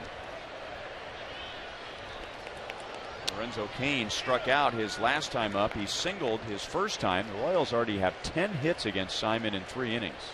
Well, that's the 2 last swings we've seen from Lorenzo were not convicted swings. He got fooled. He took a half swing both times. The one he struck out on, and then that first pitch there. 1-2. He might be guessing up there. Might be thinking a little bit too much about a pitch instead of just looking in a certain area. Up, out over the plate.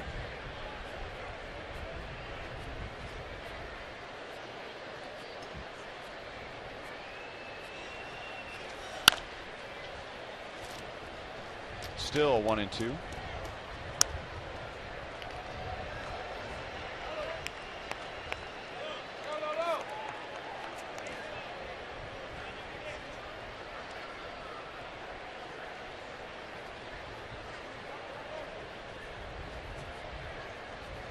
Simon has thrown 82 pitches.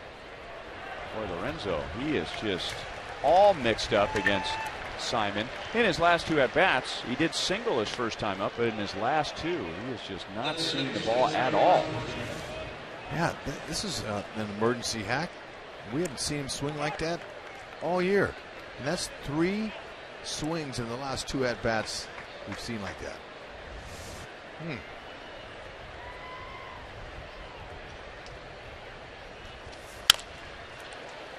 Hosmer hits it foul. He has driven in a run. He had a sac fly in the first inning for his 85th RBI. And then single to right in the second inning.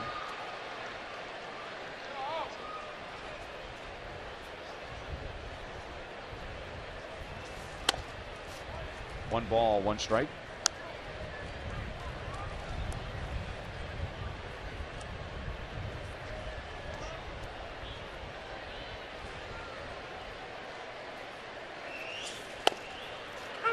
Got the call over the outside, 1-2. Royals hitters don't want to let Simon back in this game. Let him think that he's got any chance to get these guys out, but he's hitting his spots early.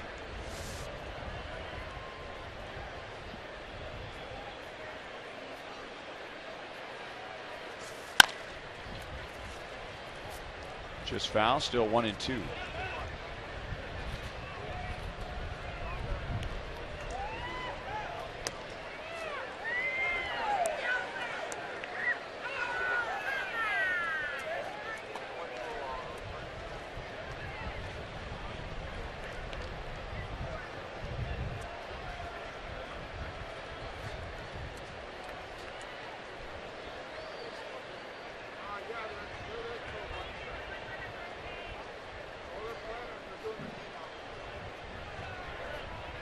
And now Simon and McCann are not on the same page for this 1-2 pitch to Hosmer.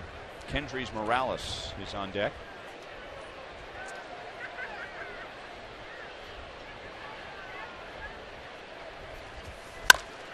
And it's a breaking ball pulled out to Romine.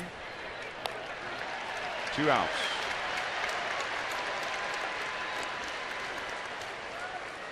Vote for the Royals Player of the Month at rallyhouse.com. You'll be entered to win a majestic prize pack from Rally House.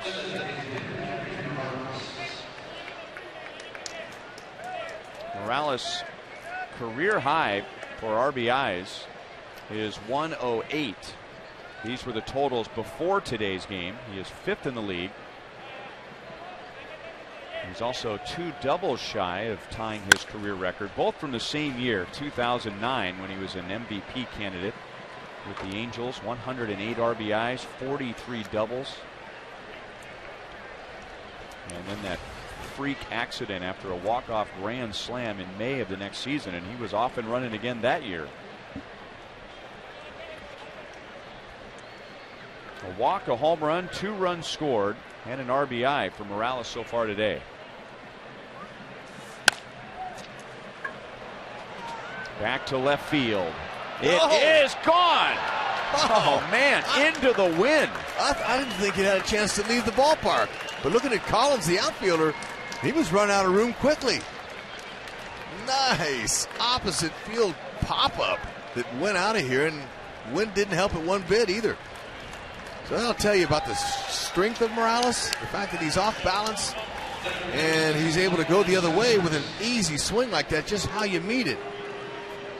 That was nice. 19th and 20th home run by Morales today. Like it. Good effort by Collins. Hang with him. That ball didn't just scrape the back of the fence either. That's the second time this year that Morales has had more than 1 home run in a game. Mike Moustakas takes one near his kneecap. Another hug from Salvador Perez. You might want to try to kick him in the pants again like you did the last time. Just keep him hot. Salvi knows where the camera is, doesn't he? Well, for a moment, I'm sure Simon thought he had his first 1-2-3 inning. Those two need to get a room. Royals get a run back after the Tigers got 3 in the bottom of the 3rd. It's now 6-3 KC.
bottom of the 4th inning.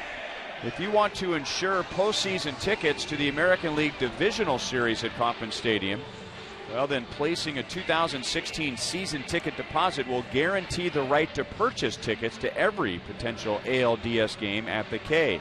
This is the final opportunity for fans that are not currently season ticket members. Ticket availability will go very fast, so this is your last chance offer. Royals.com or 816-504-4040, option 2. James McCann jumps on the first pitch. Orlando and Kane into left center field. Lorenzo will make the play. McCann is 0 for 2. Royals had a 5-0 lead, and then the Tigers got three unearned runs in the bottom of the 3rd. And then Kendrys Morales, I think, surprised everybody with his second home run of the day. Hit a fly ball, which didn't appear to be hit that hard, and into the wind. And that gave the Royals a run back. It's now 6-3. Dixon Machado takes a fastball strike. Machado, interesting, Machado grounded out to begin the 3rd inning, and Christian Colon made a great play going to the outfield grass. He had to make a long throw. So a good start to the inning for Colon and the Royals. But then Colon's error later in the inning led to 3 unearned runs. And now Machado is on with 1 out.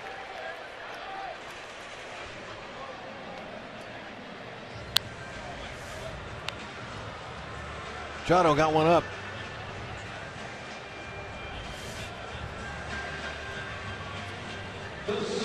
Inner half, that ball was 3 inches on the inside part of the plate. He's able to barrel it.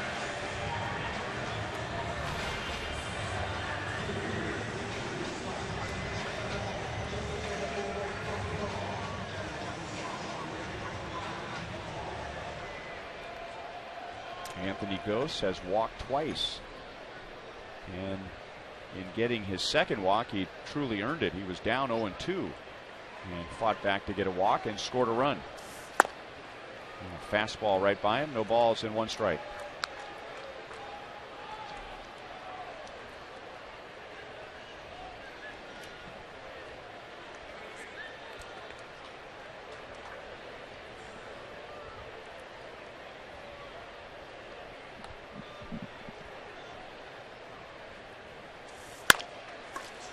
Another chance for Colon. Out at second. No chance for a double play. Gose runs very well, but the Royals get the second out and they get the lead runner. Gose is at first with 2 down.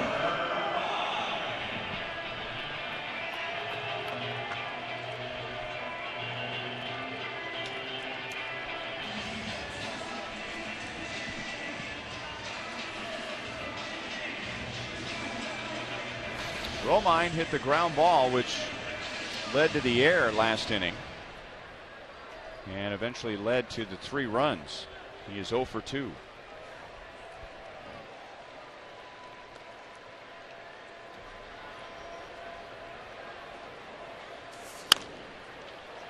Late swing and a foul back into the crowd.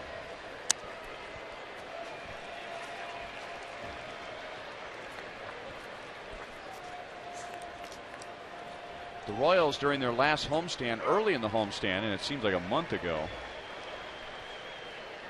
they were playing the Tigers, and Jose Iglesias, the Tigers' starting shortstop, was trying to bunt. And his index finger, his right index finger, got smashed between the thrown ball and the bat. And at the time, it seemed like just a badly bruised finger, but after the swelling went down, they took another x-ray, and he has a small fracture. So Romine and Dixon Machado have been filling in at shortstop. Filling in for one of the more dynamic shortstops in the American League.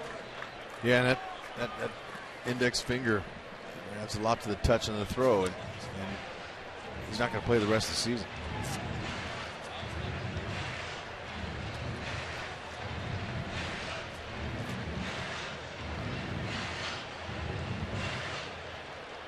Tough year for Brad Ausmus and the Tigers.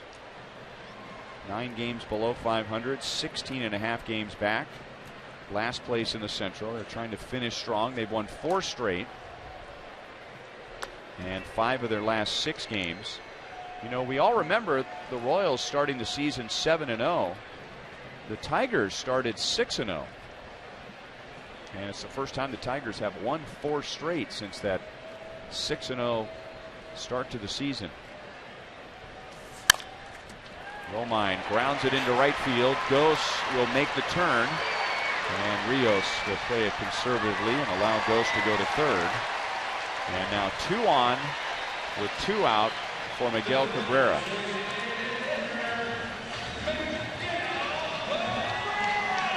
Well, he was hoping he wouldn't have to see Cabrera. He had 2 outs. He's just challenging Romine, and Romine pulled it in the hole.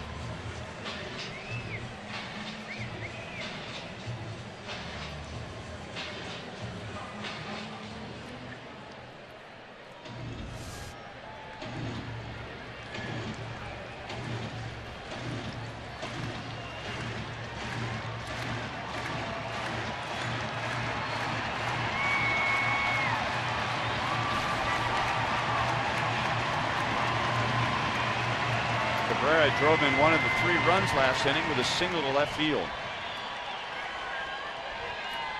Somehow find a way to get through Cabrera.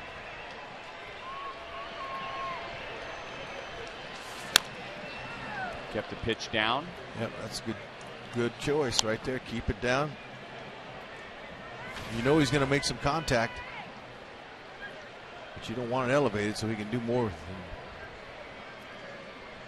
a lousy single.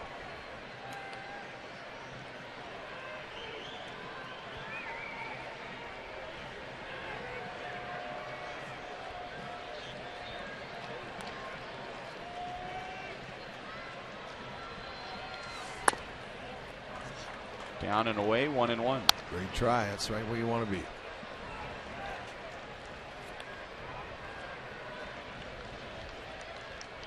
Too bad he didn't get that. Home plate umpire looks like he's got a pretty tight zone. Right by him. 1-2. Butera wanted that pitch a little bit more in, but he got away with it.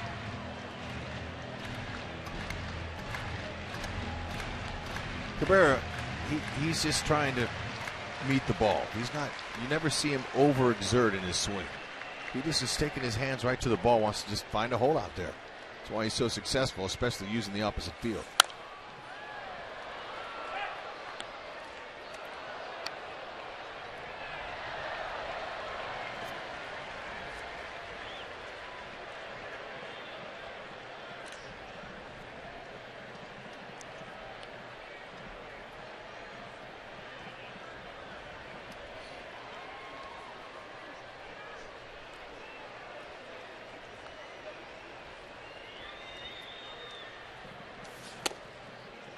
Tempted him. They wanted that pitch up.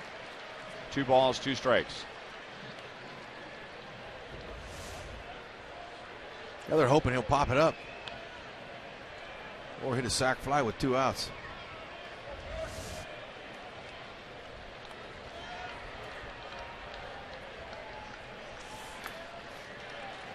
Full count.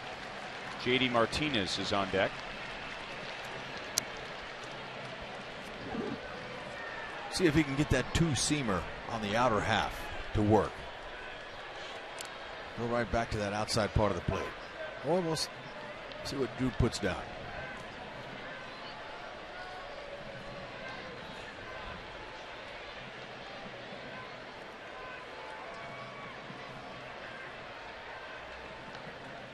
Romine runs, and Cabrera hits it out to Colon. Oh, good pitch by Medlin. Got it in on his hands. Nice. Cabrera with a chance to tie it with 2 on, 2 out. He grounds out to short. And at the end of 4, the Royals' lead is still 3.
The last home game will be a week from today. That means it's our last Family Fun Day Sunday. Face painters and balloon artists for the kids, a DJ, player autographs on top of the Royals dugout, and kids can run the bases after the game.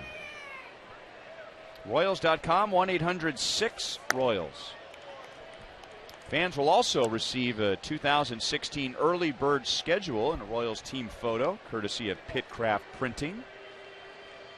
That'll be the Royals and the Cleveland Indians a week from today.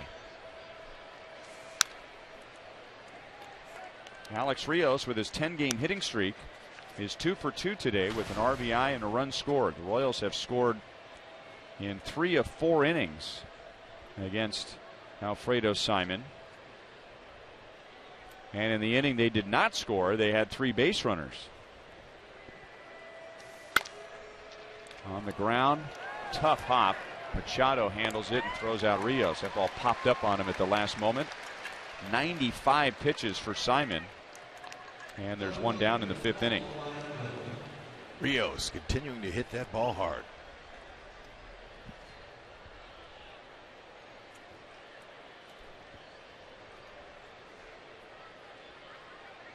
(26, 22, and 30 pitches in his first 3.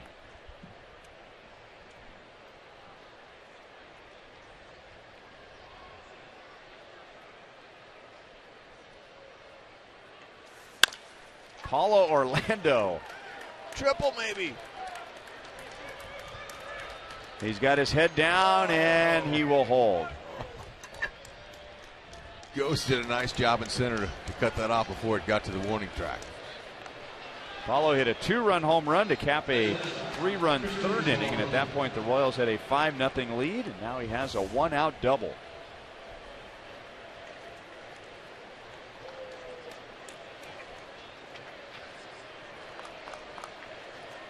Short, compact stroke.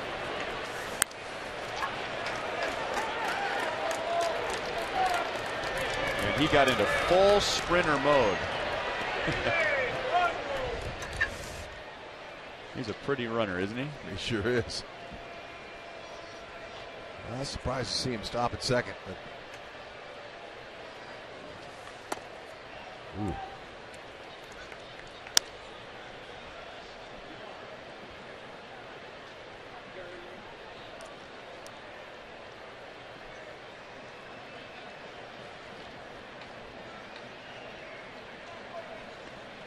Christian Colon has 2 hits. He had 2 hits in the game last night and also drove in a run. 1 ball, 1 strike. And Simon is at 98 pitches in 4 1/3 innings. Jose Valdez warms up for a second time.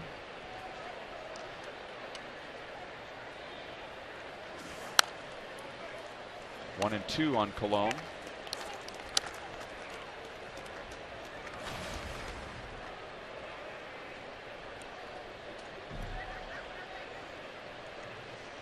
Both of his singles to the opposite field.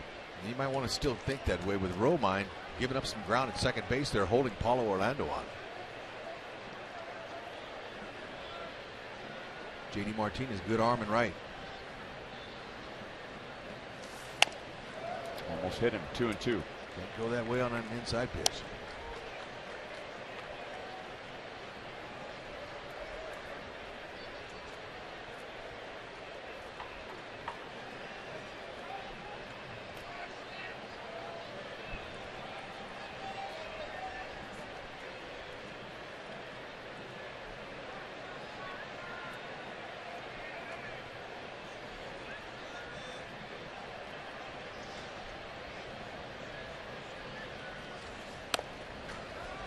Popped out of McCann's glove. Orlando thought about going to third, and now it's 3 and 2.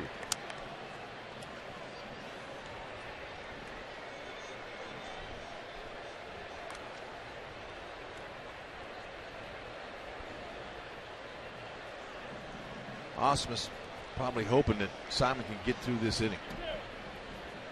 But if Colon gets a big hit here, Butera, you never know, they might pull him out of there.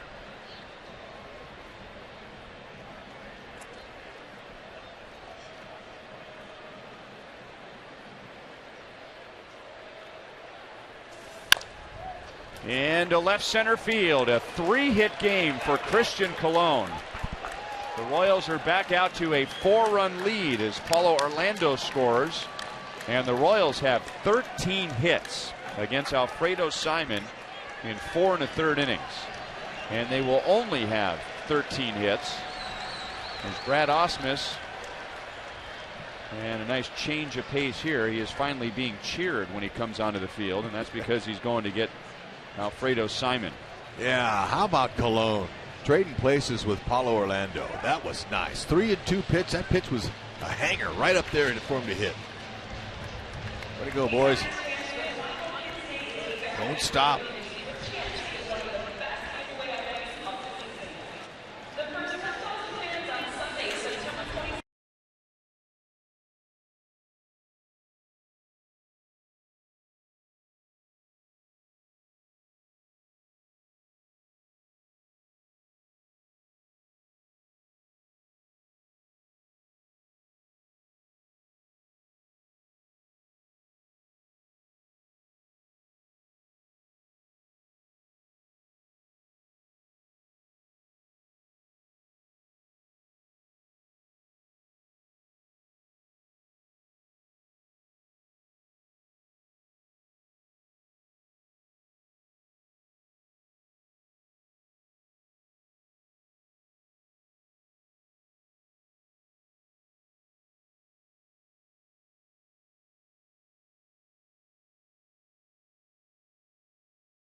Bubble on the top of his hoodie. I would guess that that's Salvi.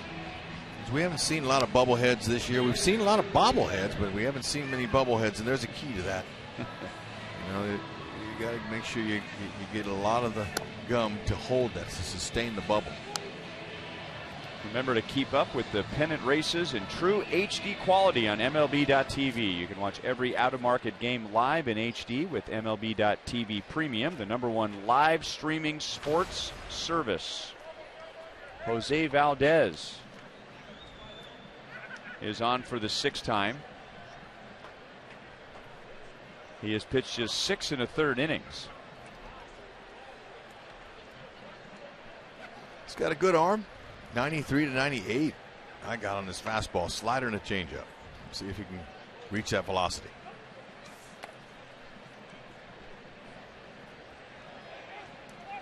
Royals have scored in 4 of 5 innings. They got 2 in the first inning. They were scoreless in the second, but they had 3 base runners, 2 singles and a walk, 3 in the third, 1 in the fourth, and 1 more here in the 5th.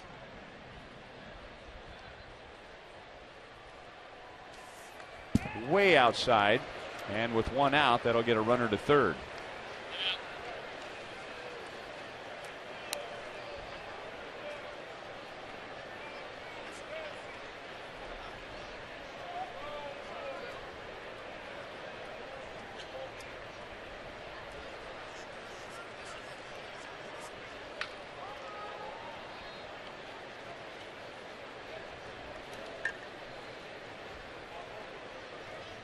Tigers will bring the infield in. Royals have had a 5-run lead at one point, and now they have a 4-run lead. Good swing by Butera. 2 balls and 1 strike. And that's exactly what a hitter likes to see. Pull that infield in. Give me an opportunity to hit something by somebody. Look at that big old hole up the middle. Typically when the infielders come in, hitter sees that big hole. That's the biggest hole in the diamond. So you just try to play a little pepper with it. Pick up the run. Down and away, 3-1.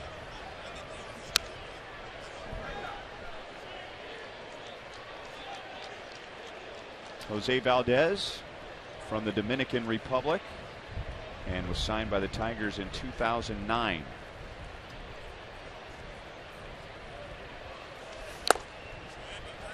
.96 with that fastball. 3-2. Drew put his A swing on him there. He's trying for more than a lousy single. And why not? Those are fastball situations. You got to gear up on it. Expect another one here.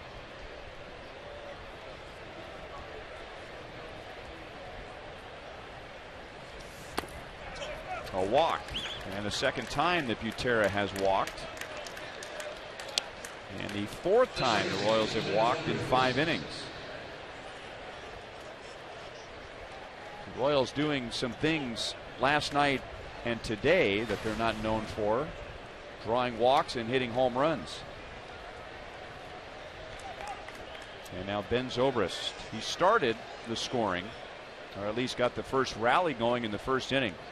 He's leading off today. Alex Gordon was scratched. Nothing serious. Ed Yost, after talking to Alex, decided to give him today off, and then there's an off day tomorrow. So Zobrist moved to the leadoff spot, and he opened the game with a double to right and scored the first run. 97 riding outside. Ball 1 to Zobrist, who's also reached with a walk.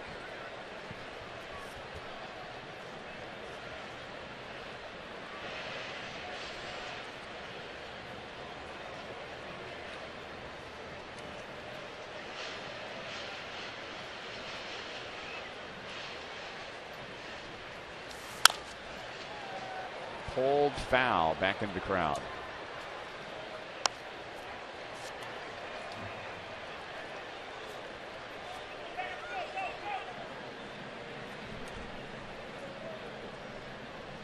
The Royals are batting in the 5th inning and already have 7 runs and 13 hits.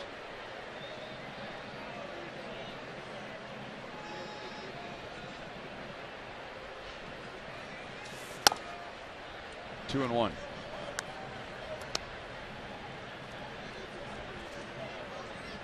We're seeing the scouting report on Valdez play out right here in this inning.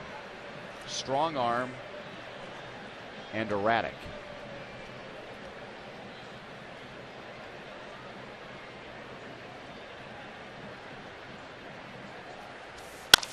Up the middle, base hit center field, and for the second time today, the Royals lead by 5.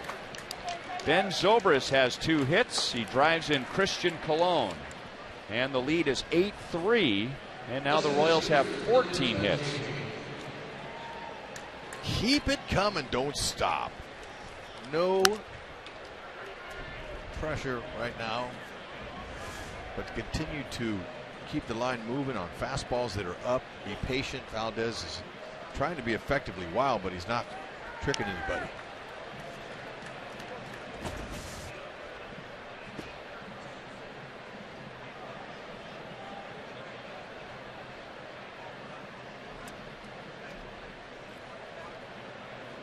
The official score is dictating the ugly numbers for Alfredo Simon now that his line is complete. 4 1/3 innings. When I get to a number that sounds good, you stop me. 4 1/3 innings, 13 hits, 8 earned runs, 3 home runs, 3 walks, 2 strikeouts. Well, I thought all of them were good for the Royals, but not for Simon. And the Royals, they're not going to be sending over a sympathy card to him. I cheated him. He had 3 strikeouts. Lorenzo Cain, in just about any other ballpark, he might be hitting that ball off the wall. So better swings against Valdez than he had against Simon in his last 2 at-bats. Maybe that was the highlight for Simon today, was the way that he pitched Lorenzo Cain in those final 2 at-bats. Well, he'll be looking for a positive, I can tell you. The Royals, man, nice to see him capitalizing on mistakes. You know, pitchers can miss and they can make mistakes down the middle, and lots of times hitters foul them off or pop them up. But the Royals have been putting them in play. Finding a lot of green today.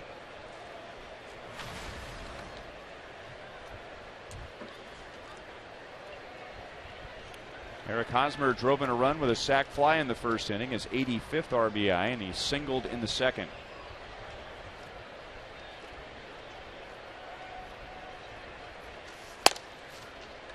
.96 in for a strike.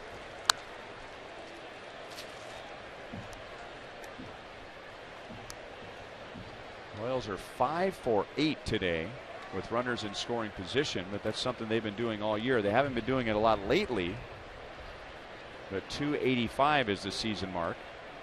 And Haas wants another one of those high fastballs. Ooh. 96 again.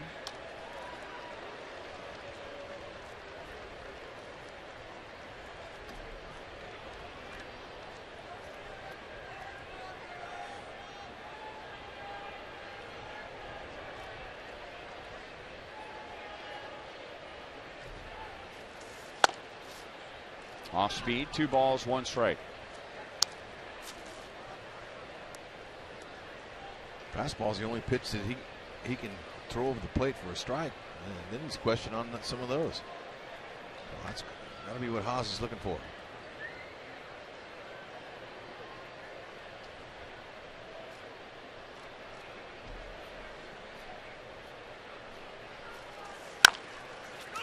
Chopped out to Victor Martinez. He will go to the bag, and that puts an end to the Royals' 2-run 5th inning. Christian Colon filling in for Alcides Escobar. He's had a big day. 3 hits, a run scored, and an RBI in this 2-run 5th inning.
In Detroit, let's take a look at a game of interest to the Royals.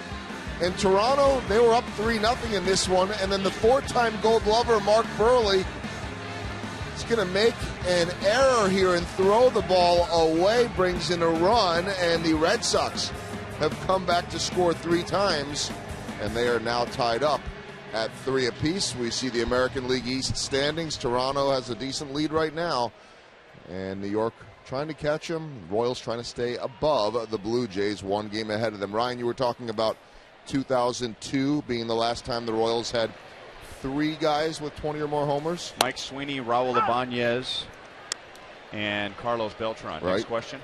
2000 was the time before that, and Mike Sweeney was in that group. Who were the other 2?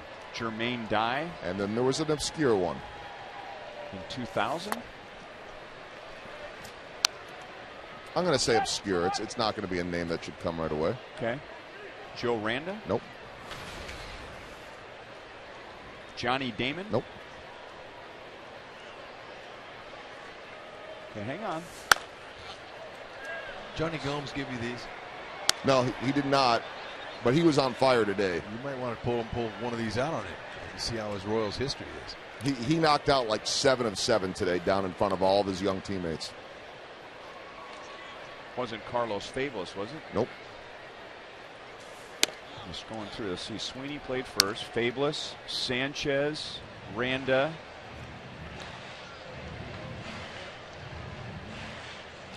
I don't even know if Johnny would get this Then you one. had Damon, Beltran, Dye. Who was the DH? Was Mark Quinn the DH? Ding, ding, ding, ding, ding. I got a little bit of help. That's what we could have said, that he had something in common with Johnny Gomes. Well, I thought of Mark Quinn on this road trip, and I got several texts from people who remembered Mark Quinn. When Alex Rios hit the home run in Cleveland and they set the fireworks off, it reminded me of, it was 2000 or 2001, I don't remember, but Mark Quinn went weeks, if not months, without a walk. I mean, you couldn't walk him. You couldn't. And he walked at Kauffman Stadium in September, and they shot the fireworks off. That's embarrassing. And he realized what had been going on. He hadn't walked in a while, so he had a smile on his face. I remember his. And I'm sure his teammates were behind that. I remember that incredible start he had to his career. It was against the Angels. The team you were broadcasting. Yeah, we nicknamed him the Mighty Quinn. Hit 2 home runs in his first major league game. Didn't get a home run in his first major league at bat, but he hit 2 home runs in his first major league game.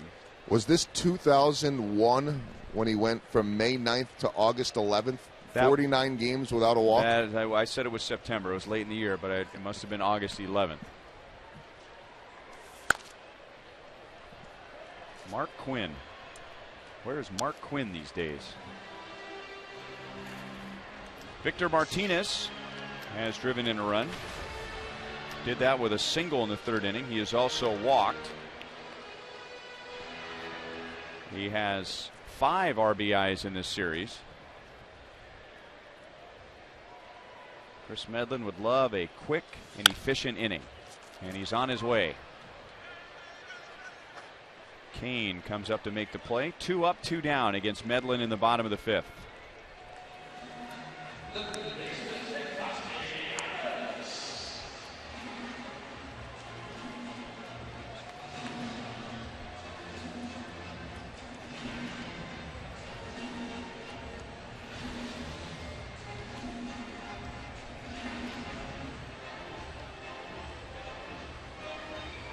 And now Nick Castellanos, 1 for 2 with an RBI.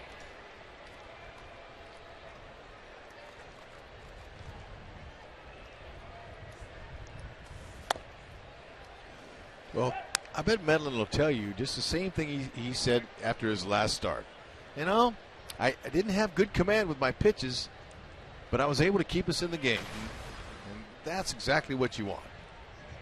I mean, you'd like to have a game with all your stuff working, but that happens more times than not, that you don't have your best stuff. But he's a winner.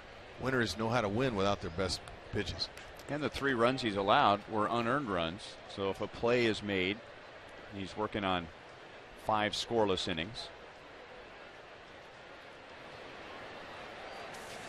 But as the defense, especially with the Royals, so often picks up the pitcher, sometimes the pitcher needs to pick up the defense. And that's what Dave Island was saying when he had his meeting in Cleveland. Not so much pick up the defense, but pick up the offense. The skill pitching, we got to shut somebody out, because the offense has been there for most part of the year.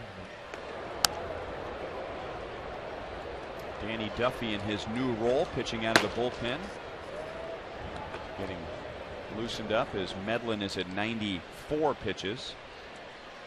So this will be most likely his last inning, even if he gets Castellanos right here.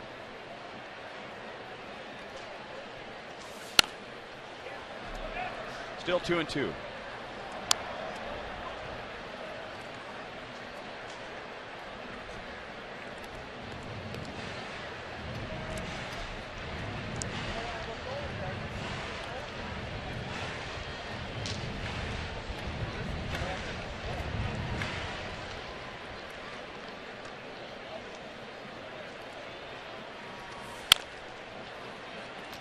another foul ball. Remember Medlin and his gem on Tuesday at Cleveland really kept the ball down, and 11 of his first 12 outs were ground ball outs. More of a balanced pitcher today, and only 1 strikeout.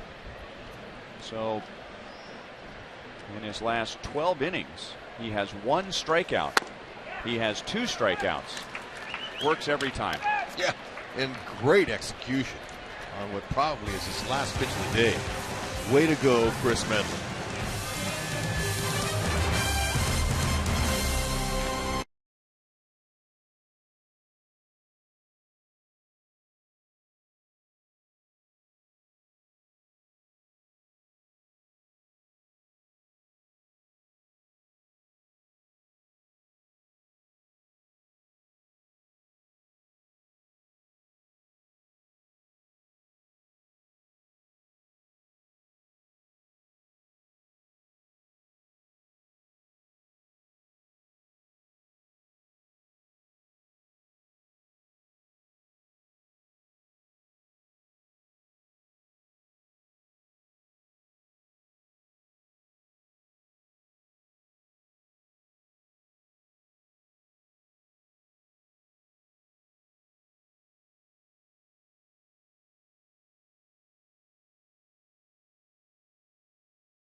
Well, do the Royals have more home runs in them? They have 3 today, 2 from Kendrys Morales, and it's our Sonic Slam inning.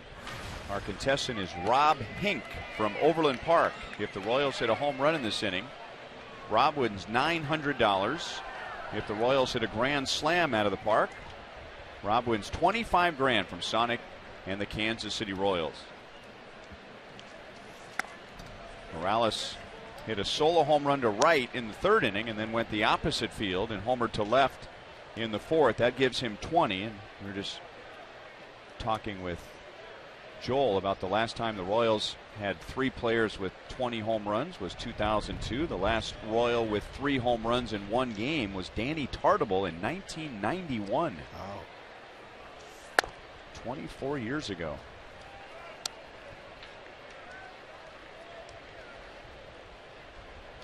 Morales, Moustakas, and Rios against Jose Valdez. He came on and got the last 2 outs of the 5th inning for Alfredo Simon, who allowed all 8 runs.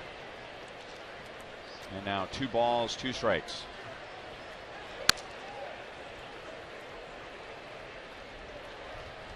The Royals have hit 7 home runs in this series. Salvador Perez homered on Friday. The Royals had 3 last night and 3 more today. Hit well, right center field. It'll stay in the ballpark, but it's extra bases again. He's going to get 3. Yeah. He's going to get a stand-up triple. This is the only park in America where he can get a stand-up triple. Great placement. Stay hot. Now, that's his 2nd triple of the year. He has 20 home runs. I mean, that should be a Sonic Slam, right? I mean, it's harder for him to get a triple than it is to hit a home run. Rob, we'd love to give you the money, but I don't think they're going to let us. But look at this nice, easy swing. That is very smooth. He ties his career high, by the way, with 2 triples. He's having a year. Look at that. There you go, big fella.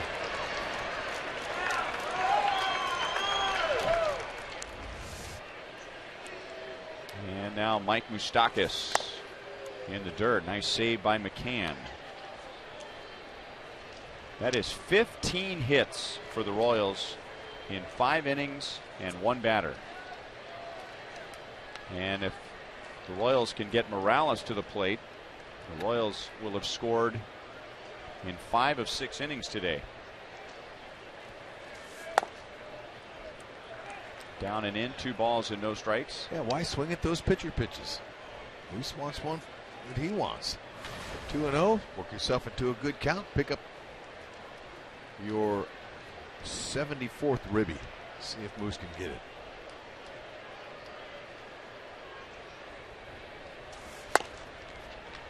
Two and one.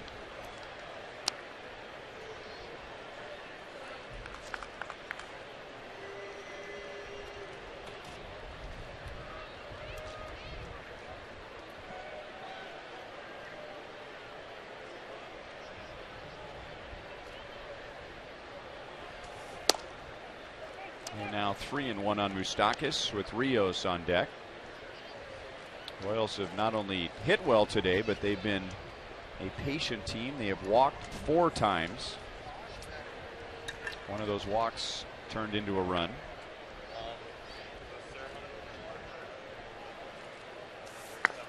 And now another walk, so make it 5. The second allowed by Valdez.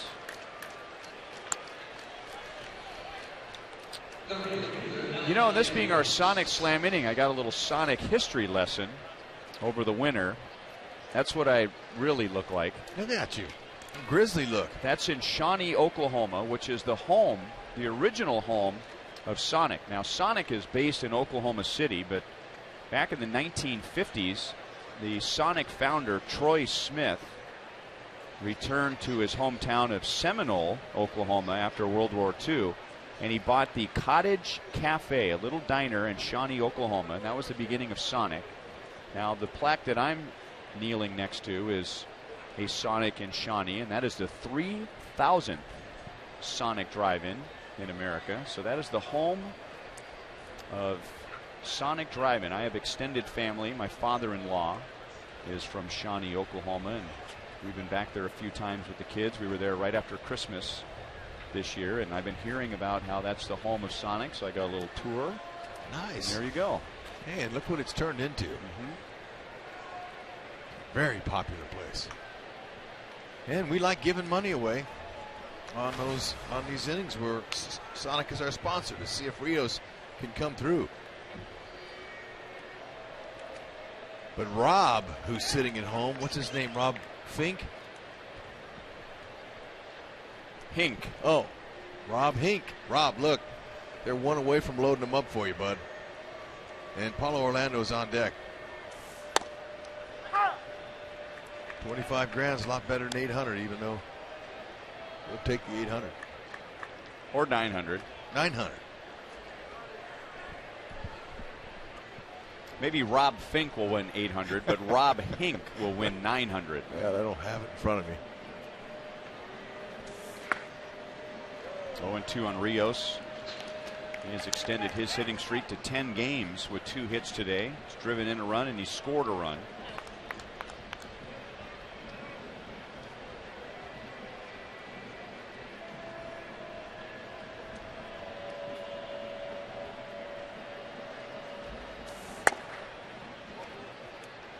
One and 2.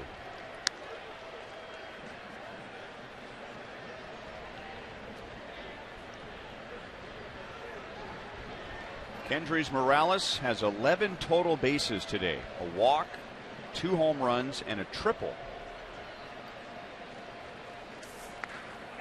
And now he will score, and that ball will end up in the Tiger dugout. And so Mike Moustakas will advance. Morales will advance, and the Royals have scored in 5 of 6 innings. It is now 9-3.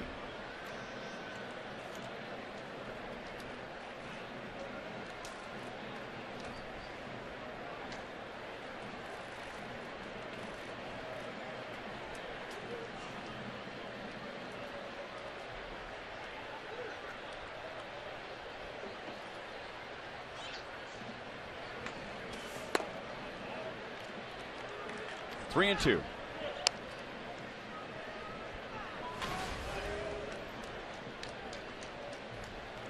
Royals have given him every opportunity to get his timing back, to get his swing back. The setbacks with the broken hand and then the chicken pox. Moustakas goes back to second, but he's not going anywhere. Ghost makes the play. And that's the first out of the 6th inning. Rios did not have a good year last year with the Rangers, but he played injured. He had a bad thumb. He had problems with a foot.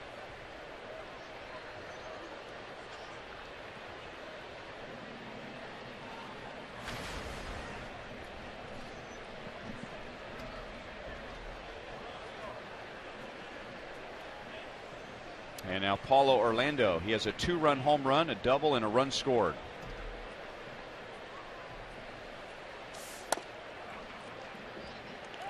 One ball and no strike, and that home run back in the 3rd inning is our Chrysler drive of the game.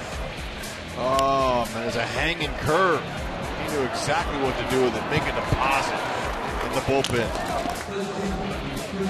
7.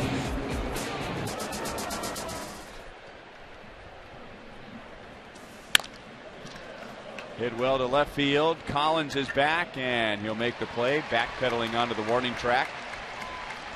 Another good swing for Paulo Orlando. He's out this time, and there are 2 away.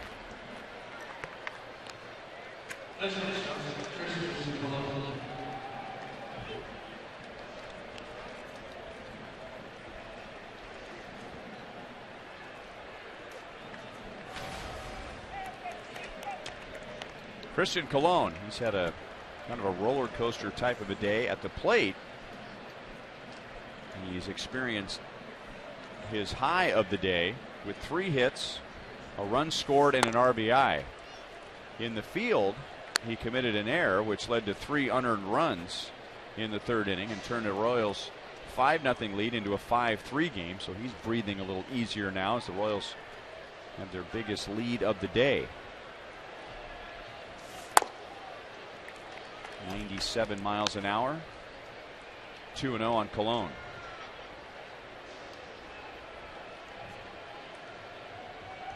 Tigers pitching, they've had far too many days like this one, with the highest earned run average in the American League,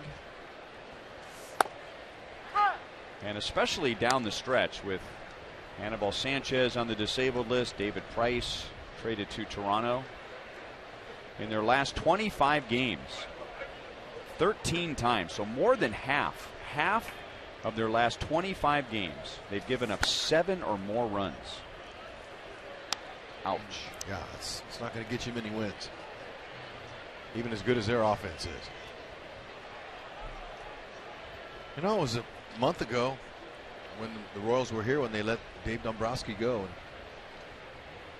a lot of speculating began to happen. Get in there.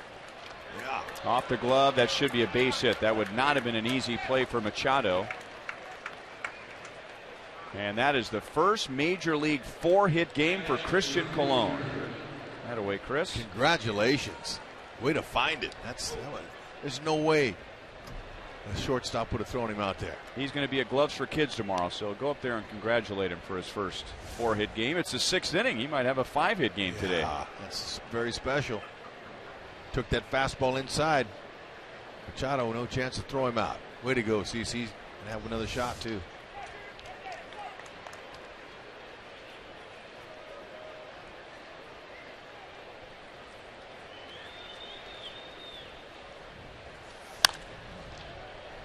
Popped up.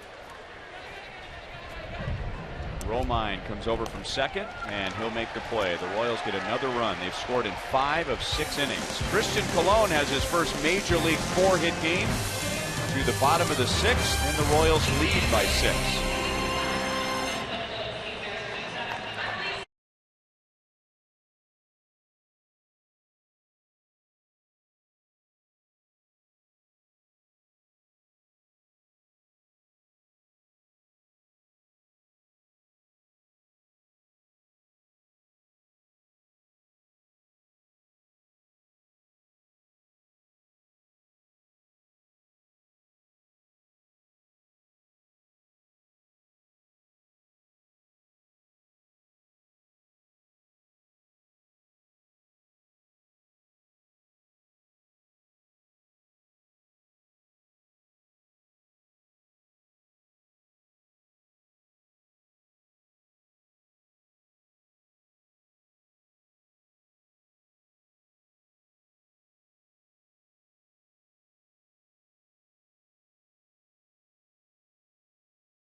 We take a look at the mound, which the other night had a bit of a problem. Remember this one, Ryan? I do. And in a city known for its vehicles, there has not been much evolution to the wheelbarrow in the Motor City. Are they there yet? Had a chance to talk to Gary Cedarstrom. God forbid you would bring the wheelbarrow across the outfield grass in a more direct route. Look at the look on Gary Cedarstrom's face. They already had the light delay, and then they had this. One of the great looks that we have seen in a long time.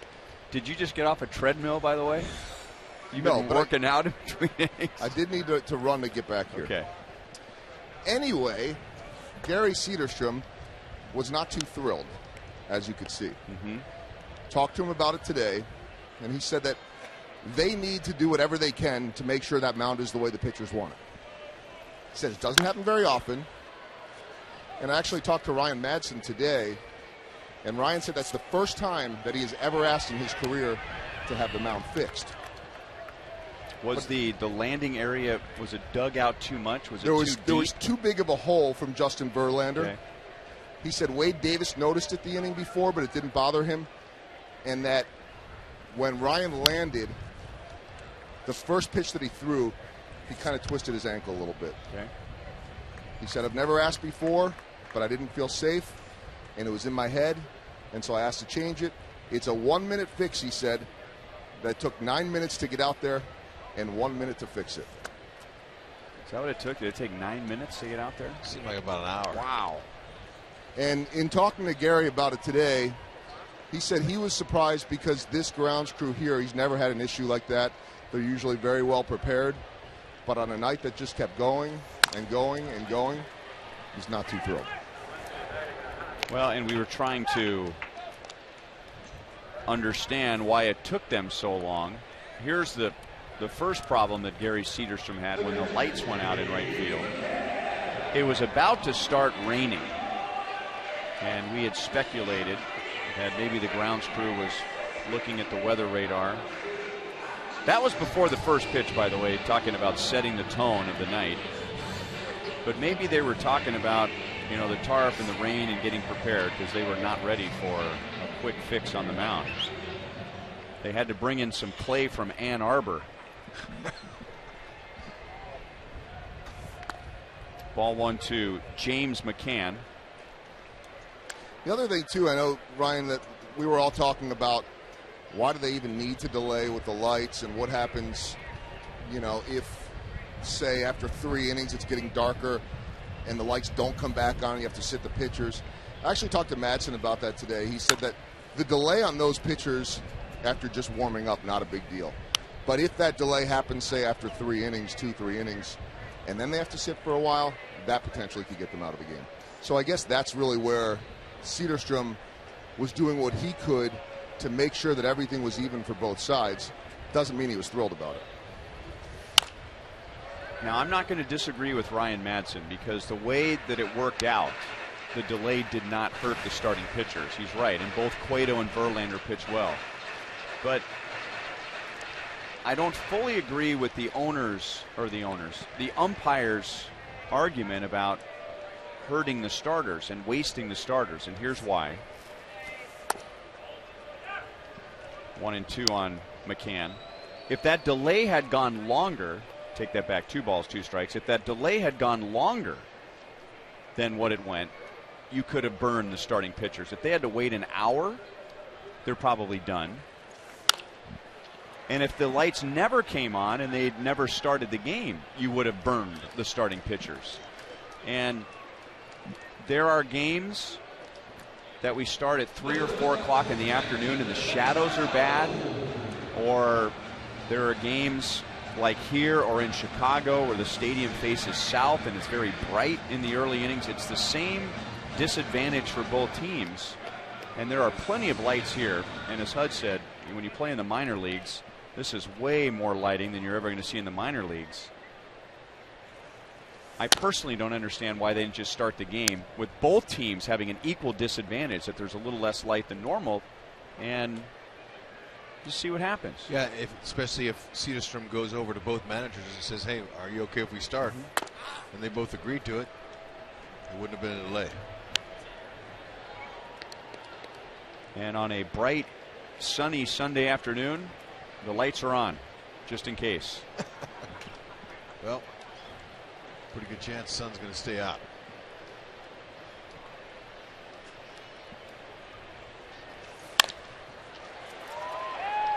Danny Duffy pitching out of the bullpen for the first time this year.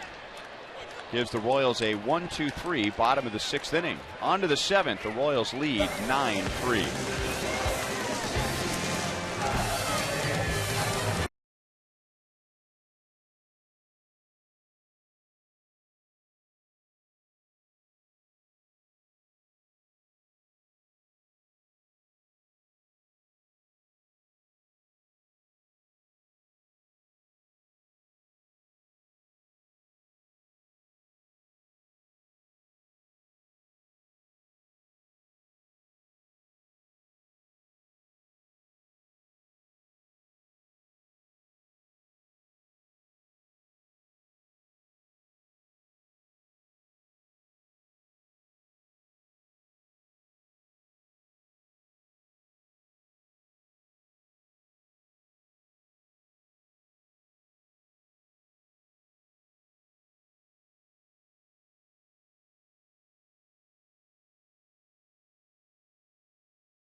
Uverse high-speed internet. The Uverse revolves around you. Call 1-800-PIC-ATT.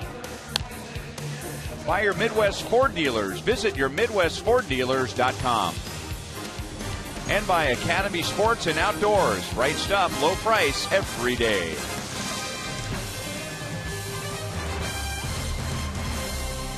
Beautiful day in Detroit. 68 degrees. With the wind blowing in, making it feel a little cooler than that. This is Jeff Farrell coming on for the 6th time. And it feels like autumn today. When the game ended last night in the 11th inning, it was 59 degrees here in Detroit. So some fans still wearing the summer clothes, others starting to break out the long sleeve shirts and the hooded sweatshirts. Farrell gets a ground ball out to second base, and Ben Zobrist is out to begin the 7th inning. Zobrist has had a good day. He's been on base 3 times with a run scored and an RBI.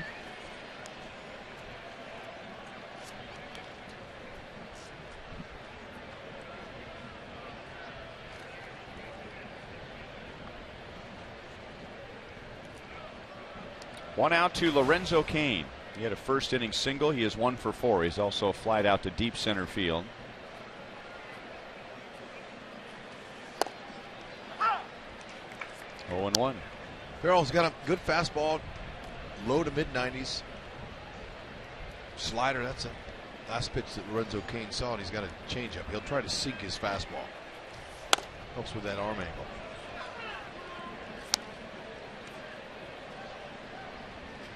That arm angle, the further you drop your arm, the more action the ball gets on it. Has more sink to it.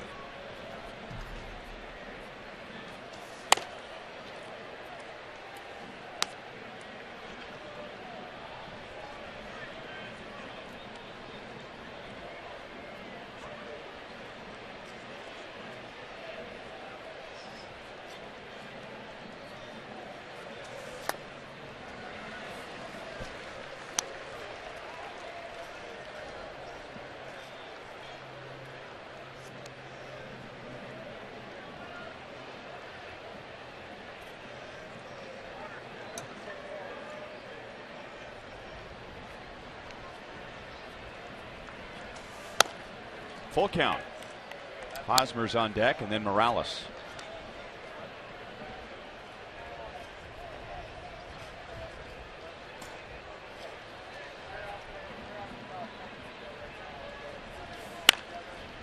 Look out.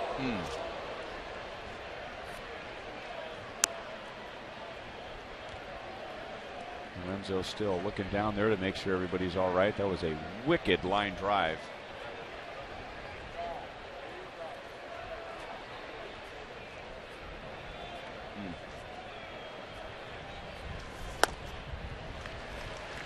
Farrell gets a strikeout, 2 down in the 7th inning.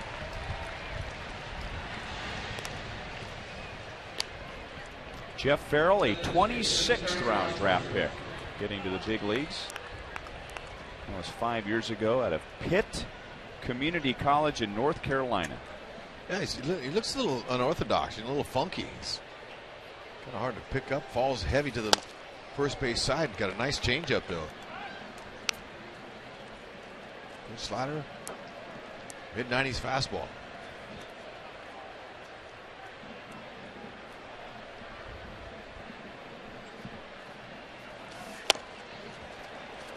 Back with 96 after an excellent changeup, 0-2.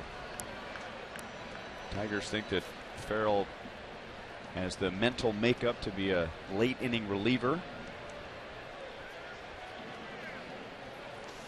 and not coming in with his team down by 6 in the late innings, but potential setup man. Yeah, first things first, but the mental side of it is the most difficult side. A lot of guys have good stuff, but if they're not mentally ready, they're going to have a hard time in that high leverage situation. But Farrell, he looked great. Stretch time in Detroit. Royals lead the Tigers 9-3.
Boston going to try to hold on to a 4-3 lead with Toronto coming up in the bottom of the 9th. Houston leading Oakland 3-1. Minnesota trying to get back on the winning track, and Texas has an early lead on Seattle. Our Mazda game break takes us to the Twin Cities. Rough day in a twin bill for them yesterday, but Eddie Rosario has them on the board with this shot. It is 4-0, or no, off the wall. And the Twins in desperate need. They ended up ruling it a home run.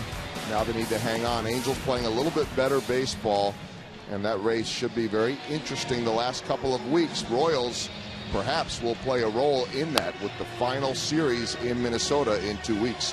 Coming up after the game on Boulevard Royals Live, Jeff Montgomery will break down the pitching performance of Chris Medlin. A sloppy day as far as base running and some defense goes, but the Royals bats on fire against the Tigers. We'll break that down.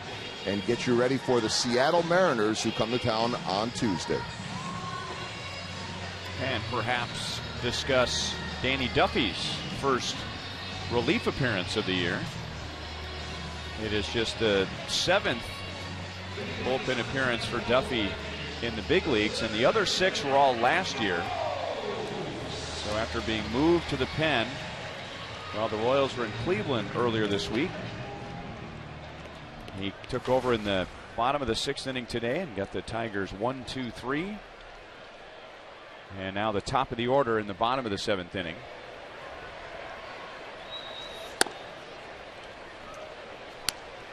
Well, you know, Duffy said all the right things. I know internally he probably still would like to have that starting role, but he knows that he hasn't been able to perform up to the capabilities. So he said, when they asked him to go to the bullpen, he said, hey, look, I'm happy to help you any way I can.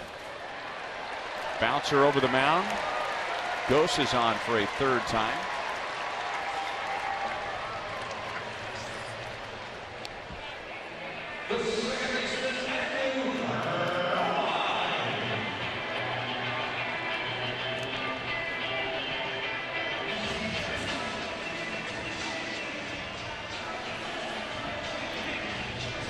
Andrew Romine, 1 for 3 today with a single and a run scored.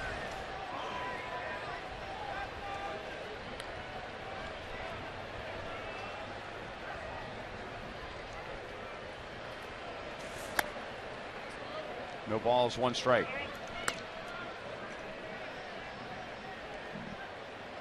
Chris Medlin went 5 innings. He gave up 3 runs. They were all unearned.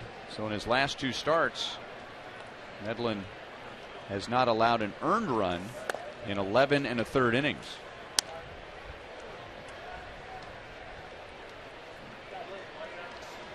That's a good job of just battling the Tigers and executing his pitches. You know, he had some walks, but was able to use that defense again. Had 1 strikeout.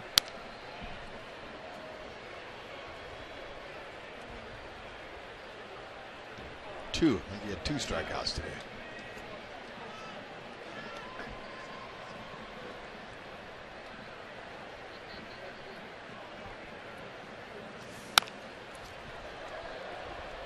Two and two.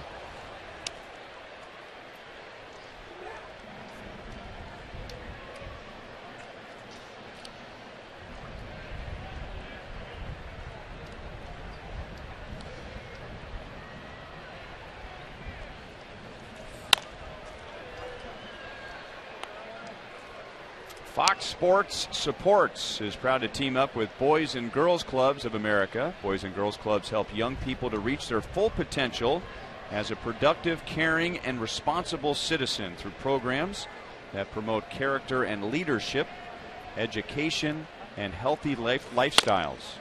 For more information, visit foxsportsupports.com.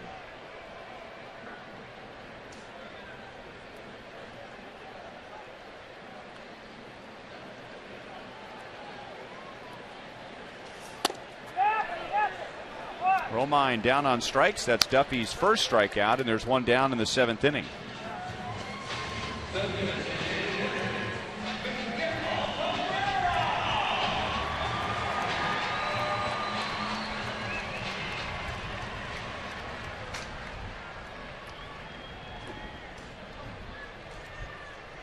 And now Duffy and Miguel Cabrera with Gose at first and 1 down.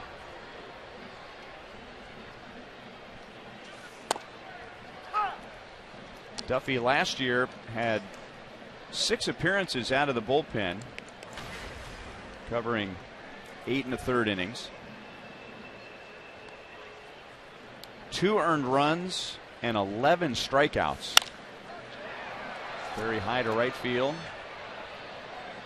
Rios gets an angle on it and brings it down. Cabrera's 1 for 4, and there are 2 down.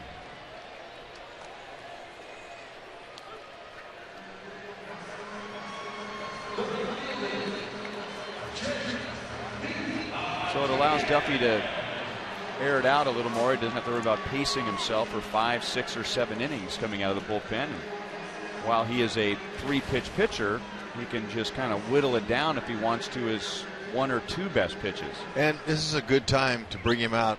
Non-pressure situation here. Even though he can handle the pressure situations, this is a good opportunity for Ned to get him out there and just let him execute his pitches. Get hitters out.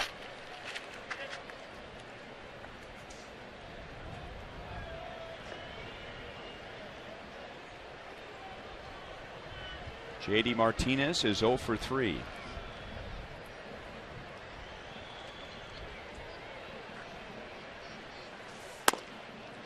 Royals are on their way to a winning season series with the Tigers. If they win today, the season series is over and the Royals will be 10-9. And one key will be how they have pitched J.D. Martinez. The Tigers were 13-6 against the Royals last year. And they beat the Royals by 1 game for the division title. So really you could kind of reduce it down to that season series. If the Royals had played the Tigers 500, they would have been Central Division champions. But going 13-6, Brad Ausmus in his first year as manager won the division, and no one hurt the Royals more than J.D. Martinez. And if that's his last at bat against the Royals this year, he will finish the season with no home runs and 1 RBI all year against KC. JD, you got to go.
Today, he is Miller Time, brought to you by Miller Lite.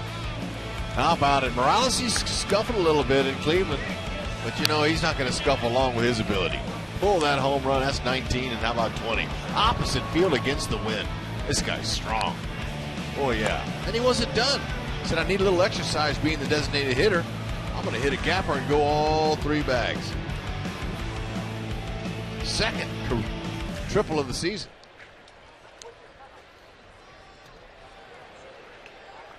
Good news, the Red Sox beat the Blue Jays. Robbie Ross Jr. gets the save. Boston beats Toronto 4-3. Toronto at one point led 3-0 in that game. So if the Royals finish this one off, they will have a 2-game advantage over the Blue Jays for the best record in the American League. Minnesota is leading at home. They've got a big lead over the Angels. It's 4-0 in the bottom of the 5th. So the Royals, again, if they finish this one off, their magic number would be 3 to win the Central, and they would have 6 chances to do that during the upcoming homestand. And with a win here, the Royals' magic number for the best record in the league will be 12. High fly ball, right field, 3rd home run of the game for Kendrys Morales. The most total bases he has had in a major league game, and it's the first time a Royals hitter has hit 3 home runs in a game in 24 years. That is incredible. What a feat for Morales. 15 total bases. That is a Royals record. 3 home runs and a triple. Whatever he ate for breakfast, pass that around and hopefully that'll last. But there's a fastball that was up in his eyes from Jeff Farrell that really, he's been keeping that dugout loose all game.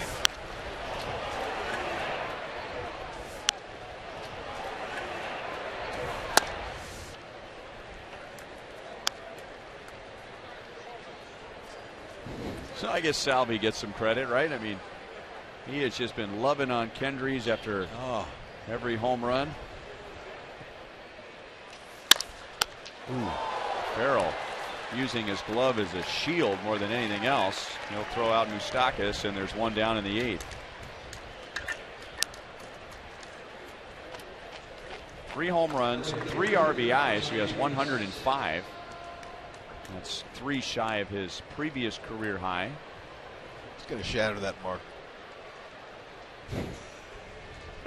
We know, Salvi. We know he's got 3. I know you're impressed too. I am.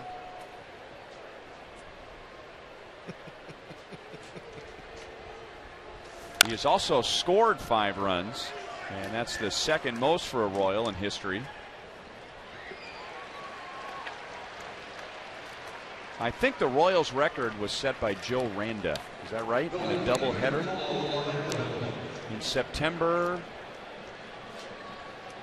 Am I right? September 2004. What did the Royals? Didn't they score 26 runs in the first game of the doubleheader? Danny Tartabull had a 3 home run game in 1991, and now Kendrys Morales does it today. I remember the Royals played a doubleheader here, and see if Dave Holtzman or Joe Lavero could confirm my numbers. I believe in the first game of the doubleheader, the Royals scored 26 runs. And then correct. So 26 runs. Joe Randa scored 6 runs in that game. The Royals record. Here's a little trivia for you, Hud. 26 runs in the first game of a doubleheader. What's the Royals record for most runs scored in a doubleheader? 26. You're right. They got shut out in the second game by Jeremy Bonderman. So it's kind of a trick question. 26 runs in a doubleheader, but they scored all 26 in game 1. Wow. So 26 runs in one game, 0 in the second game. right here in this ballpark. 2004, my goodness, that was 11 years ago. Paulo Orlando has homered today and doubled, down on strikes here, but he's had a good day. So have the Royals, but none better than Kendrys Morales. If you go by total bases, it is the best single game in Royals history. 15 total bases.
as promised earlier in the game, we have selected the Data Strong fan photo of the game.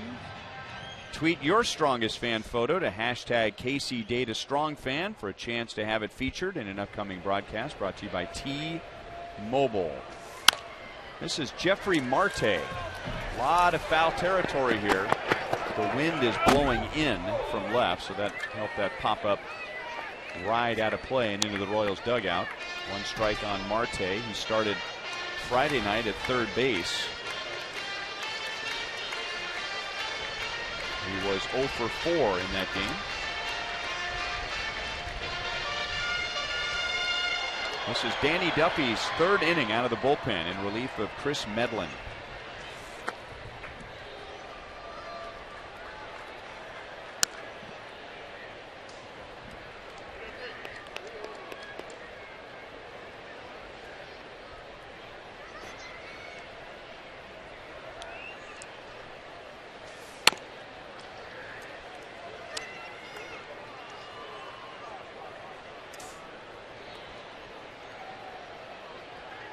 Chris Medlin went 5. He gave up 3 runs. They were all unearned. Duffy has retired 6 of 7. Marky Stakas makes it 7 of 8. Who are the players to watch? DraftKings.com will give us the list. Josh Donaldson. Get a look at that. 0 for 4 with 3 strikeouts. That just doesn't seem possible. In his own house. Chris Medlin, 5 innings, no earned runs. Francisco Lindor, boy, is he special. 1 for 3, 2 RBIs. Go to DraftKings.com, enter the promo code BRoyal to play daily fantasy baseball for free. Castellanos misses a curveball, no balls and 1 strike. How about Danny Duffy just cruising? I would expect Ned probably let him finish the game.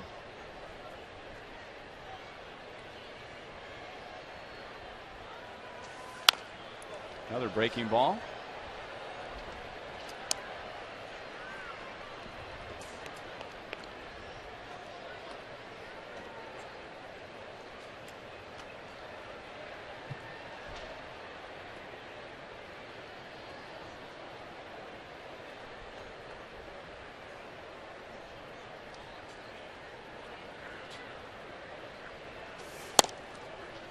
Three pitches, down goes Castellanos. Duffy has struck out 3.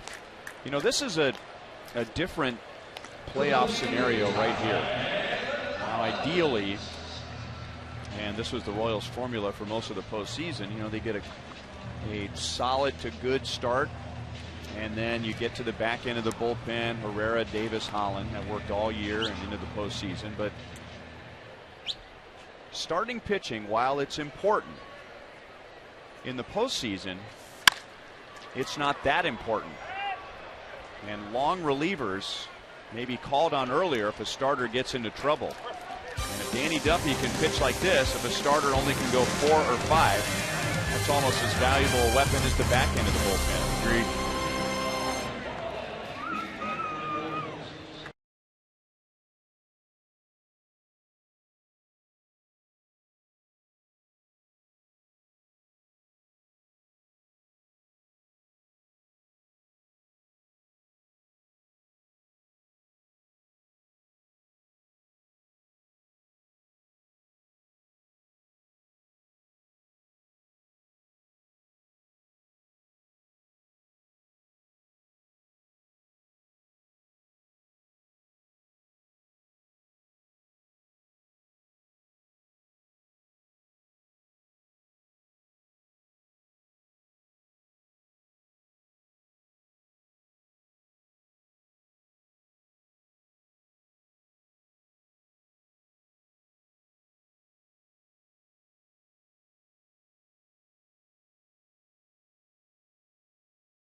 City Royals and may not be reproduced or retransmitted in any form.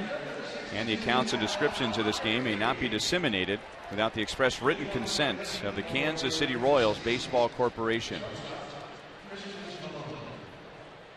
Ryan Lefevre, Rex Hudler with Joel Goldberg and Jeff Montgomery, with producer Joe Lavero, director Steve Kurtenbach, associate producers Al Broughton, Sam Abramson, Dave Holtzman, and the producer of Royals Live is Brian Shapiro. This is Al Albuquerque with Christian Colon at a shot for a 5-hit game. Any way you can. Out to center field, had a pretty good swing on it, but Gose is back, and Christian will settle for a 4-for-5 day, a career high 4 hits, also drove in a run and scored a run. Good try, barreled it nicely. 5-hit games, they're hard to come by. Marte batted for Victor Martinez, so he stays in at first base.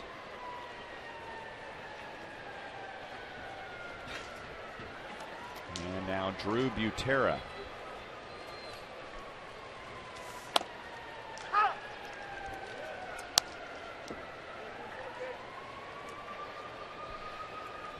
Drew has had a productive day. Been on with a couple of walks. Dropped down a sac bunt.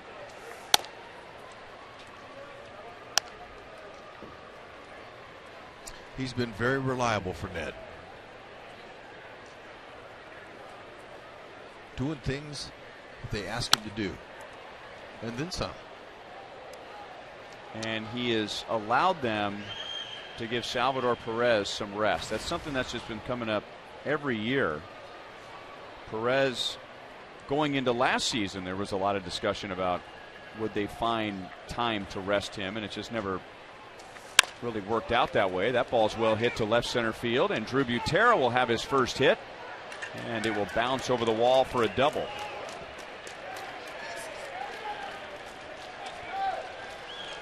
He put a charge into that. He pulls that. That's a homer. Put that in the deepest part of left center field.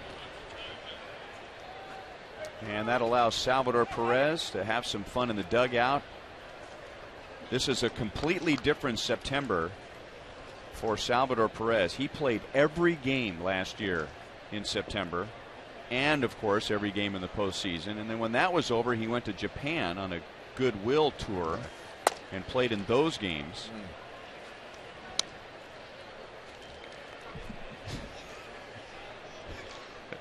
Anyway, there's a lot a man can do when they get some time off. Yeah, you know what cracked me up was Salvi was asking Butera to tip his hat and do his flip with his hairdo. That's what he was doing. He's saying, "All right, come on, show me the hair flip." And he did it for him. You can have fun when you're winning. Here's what the off days have meant to Salvador Perez. It's not just the rest, but when he has a day off, either not playing or the team has a day off, and as it turns out, we'll have those back-to-back. He's off today and then no game tomorrow. Base hit for Zobrist. Butera will be held at third. Ben Zobrist has had a good day. 3 hits. And he's also been on with a walk. But when Salvador Perez comes back, either after being rested or the team has a day off, since August when Ned really started resting him, he hits .405 the next day, a combined .405 the next day.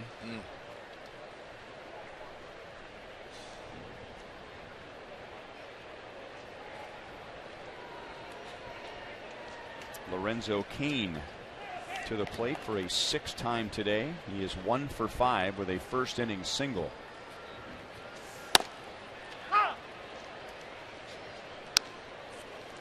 Like to stay away from the golden sombrero if he could.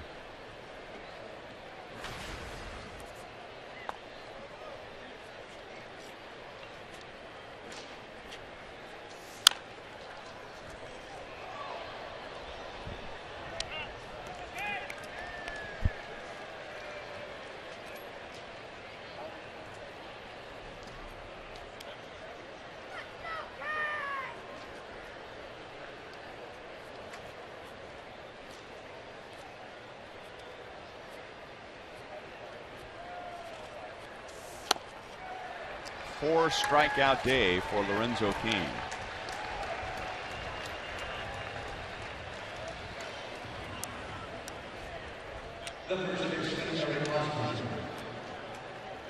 But with his one hit, all 9 in the starting lineup have at least one hit.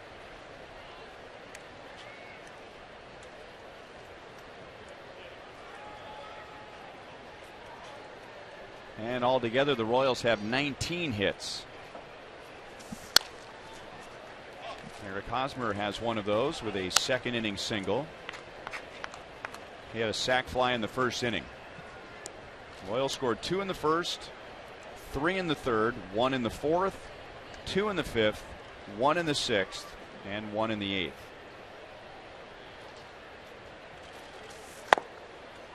Oh, and 2.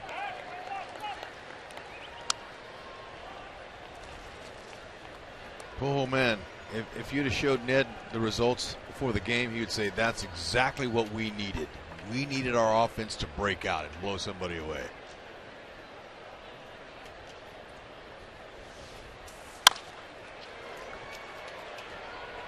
Martinez runs it down and denies the Royals a 20-hit game. So we go to the bottom of the 9th inning. It's been a lot of fun here today. And with a little extra loving, Salvador Perez, in his mind, has helped Kendrys Morales hit 3 home runs.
Cuts of the game against him.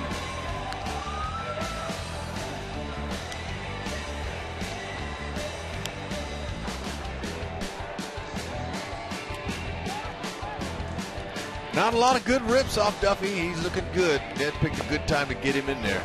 Let him execute, get comfortable in that pen.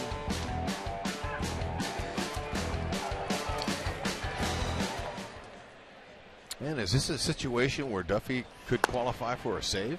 If he finishes off the Tigers here in the 9th inning. That's a little extra bonus. Be number 1 in his professional career. Major leagues or minor leagues. Nice.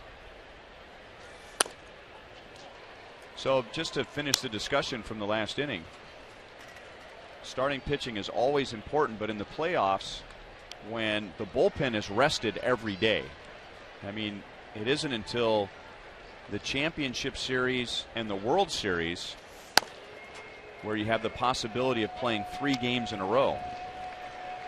And if you do play 3 games in a row, there's a day off right after that. So everyone's normally rested every day. And if a starter gets into trouble, and we saw it in the postseason a few times, the manager really doesn't have the luxury of saying, well, let's just keep him in there and see if he, finds his mechanics, finds his arm slot. They're out of there. So you have to have somebody like Danny Duffy or maybe it's Jeremy Guthrie, or maybe it's Chris Young. We've seen Franklin Morales pitch a couple of innings out of the bullpen. So to have a starter the caliber of Duffy when he's right, to be able to come in the middle innings and pick up a starter and get it to the back end of the bullpen. And that can be a great role for Duffy. Orlando runs to the gap to cut it off. James McCann has his first hit, and that's just the second hit for the Tigers against Duffy.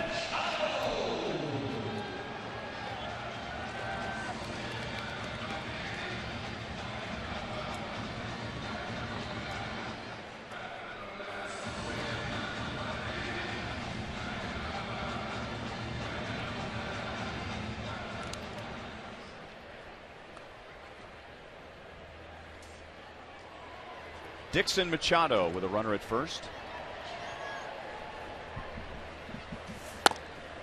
Good fastball at the knees at 95.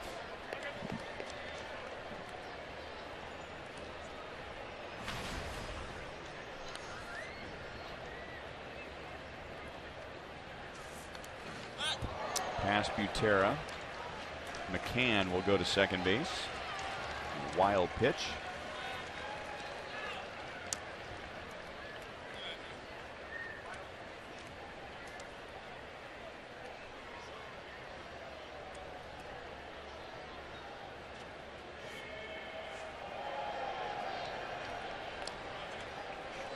Royals have tomorrow off.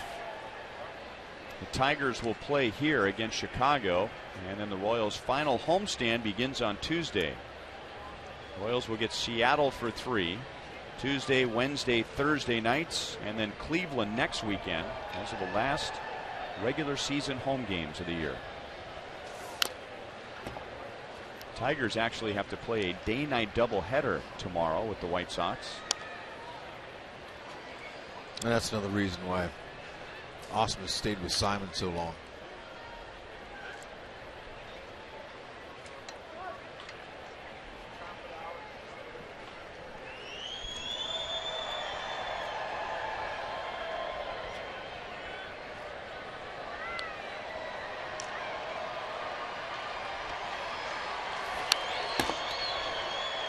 Still 1-2.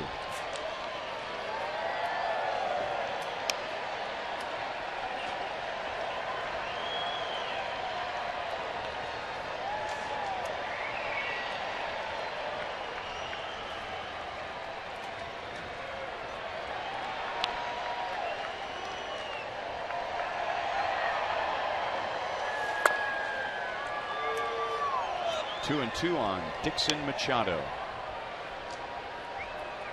who got his first major league walk-off hit in the 12th inning on Friday. I was noticing that in that at bat that he got that hit. Watch his front foot. He puts it down way before the pitch even comes. He's out. Meant to keep him overstriding. Yeah, I mean that foot comes down before the pitcher's even released the ball, so obviously has something to do with keeping his weight back. That's kind of an unusual batting stance. He doesn't do it as soon as Machado, but Michael Brantley does the same thing. Kind of takes a little. Yeah.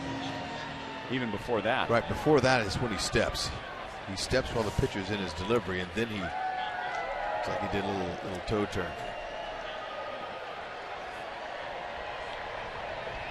Anthony Gose with a runner at second, 1 out.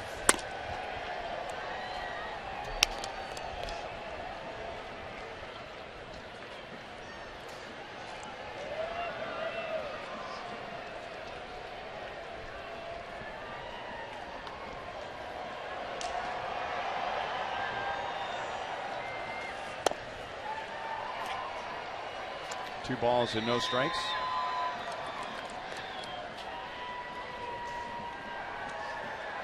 Now the bat boy has been victimized. And do you think that's Salvador Perez again? I would think. He's got a bigger bubble this time. You know, it's a shame because, you know, there's a young guy, probably very popular at school because he's a major league bat boy. He's got a big league uniform on. He's got a big league helmet on that's shining. in the sun. He's got some cool sunglasses on, but it's all ruined when you've got a big bubble on your helmet. Oh, it's been happening ever since bubble gum was invented, and they put it in there in the dugout.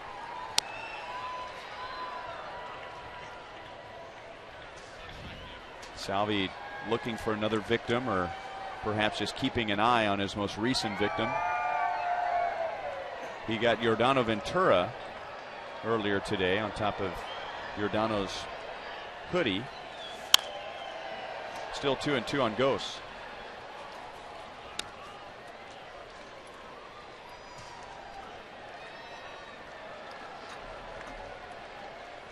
Now those photographers are taking his picture, and he was looking at those photographers and we're probably wondering, I wonder why they're taking a picture of me. Well, because like I said, he's got a big league uniform on, a big league helmet. He's digging himself. Ghost is down on strikes, and we're 1 out away from finishing off this series with the Tigers. So he's smiling for the camera. As you would say, he's digging himself right now. That's but right. The joke is on him. But he'll probably learn, and before it's all said and done, he'll get somebody else. Yeah, there's not much you can do when you don't know.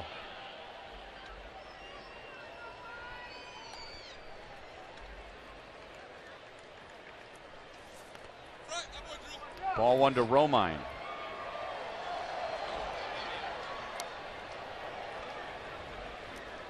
Who are the untouchables when it comes to putting a bubble of bubble gum on their cap?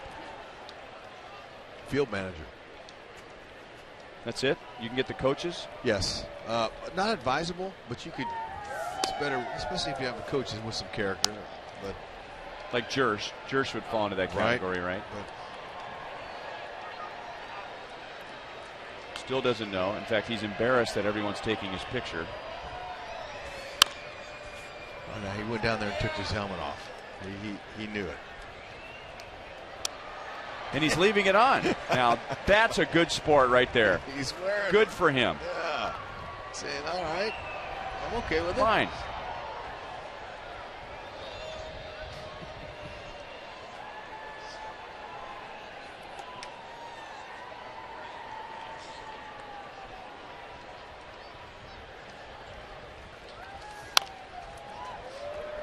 One strike away. And Danny Duffy is 1 strike away from 4 scoreless relief innings. A lot of positives today.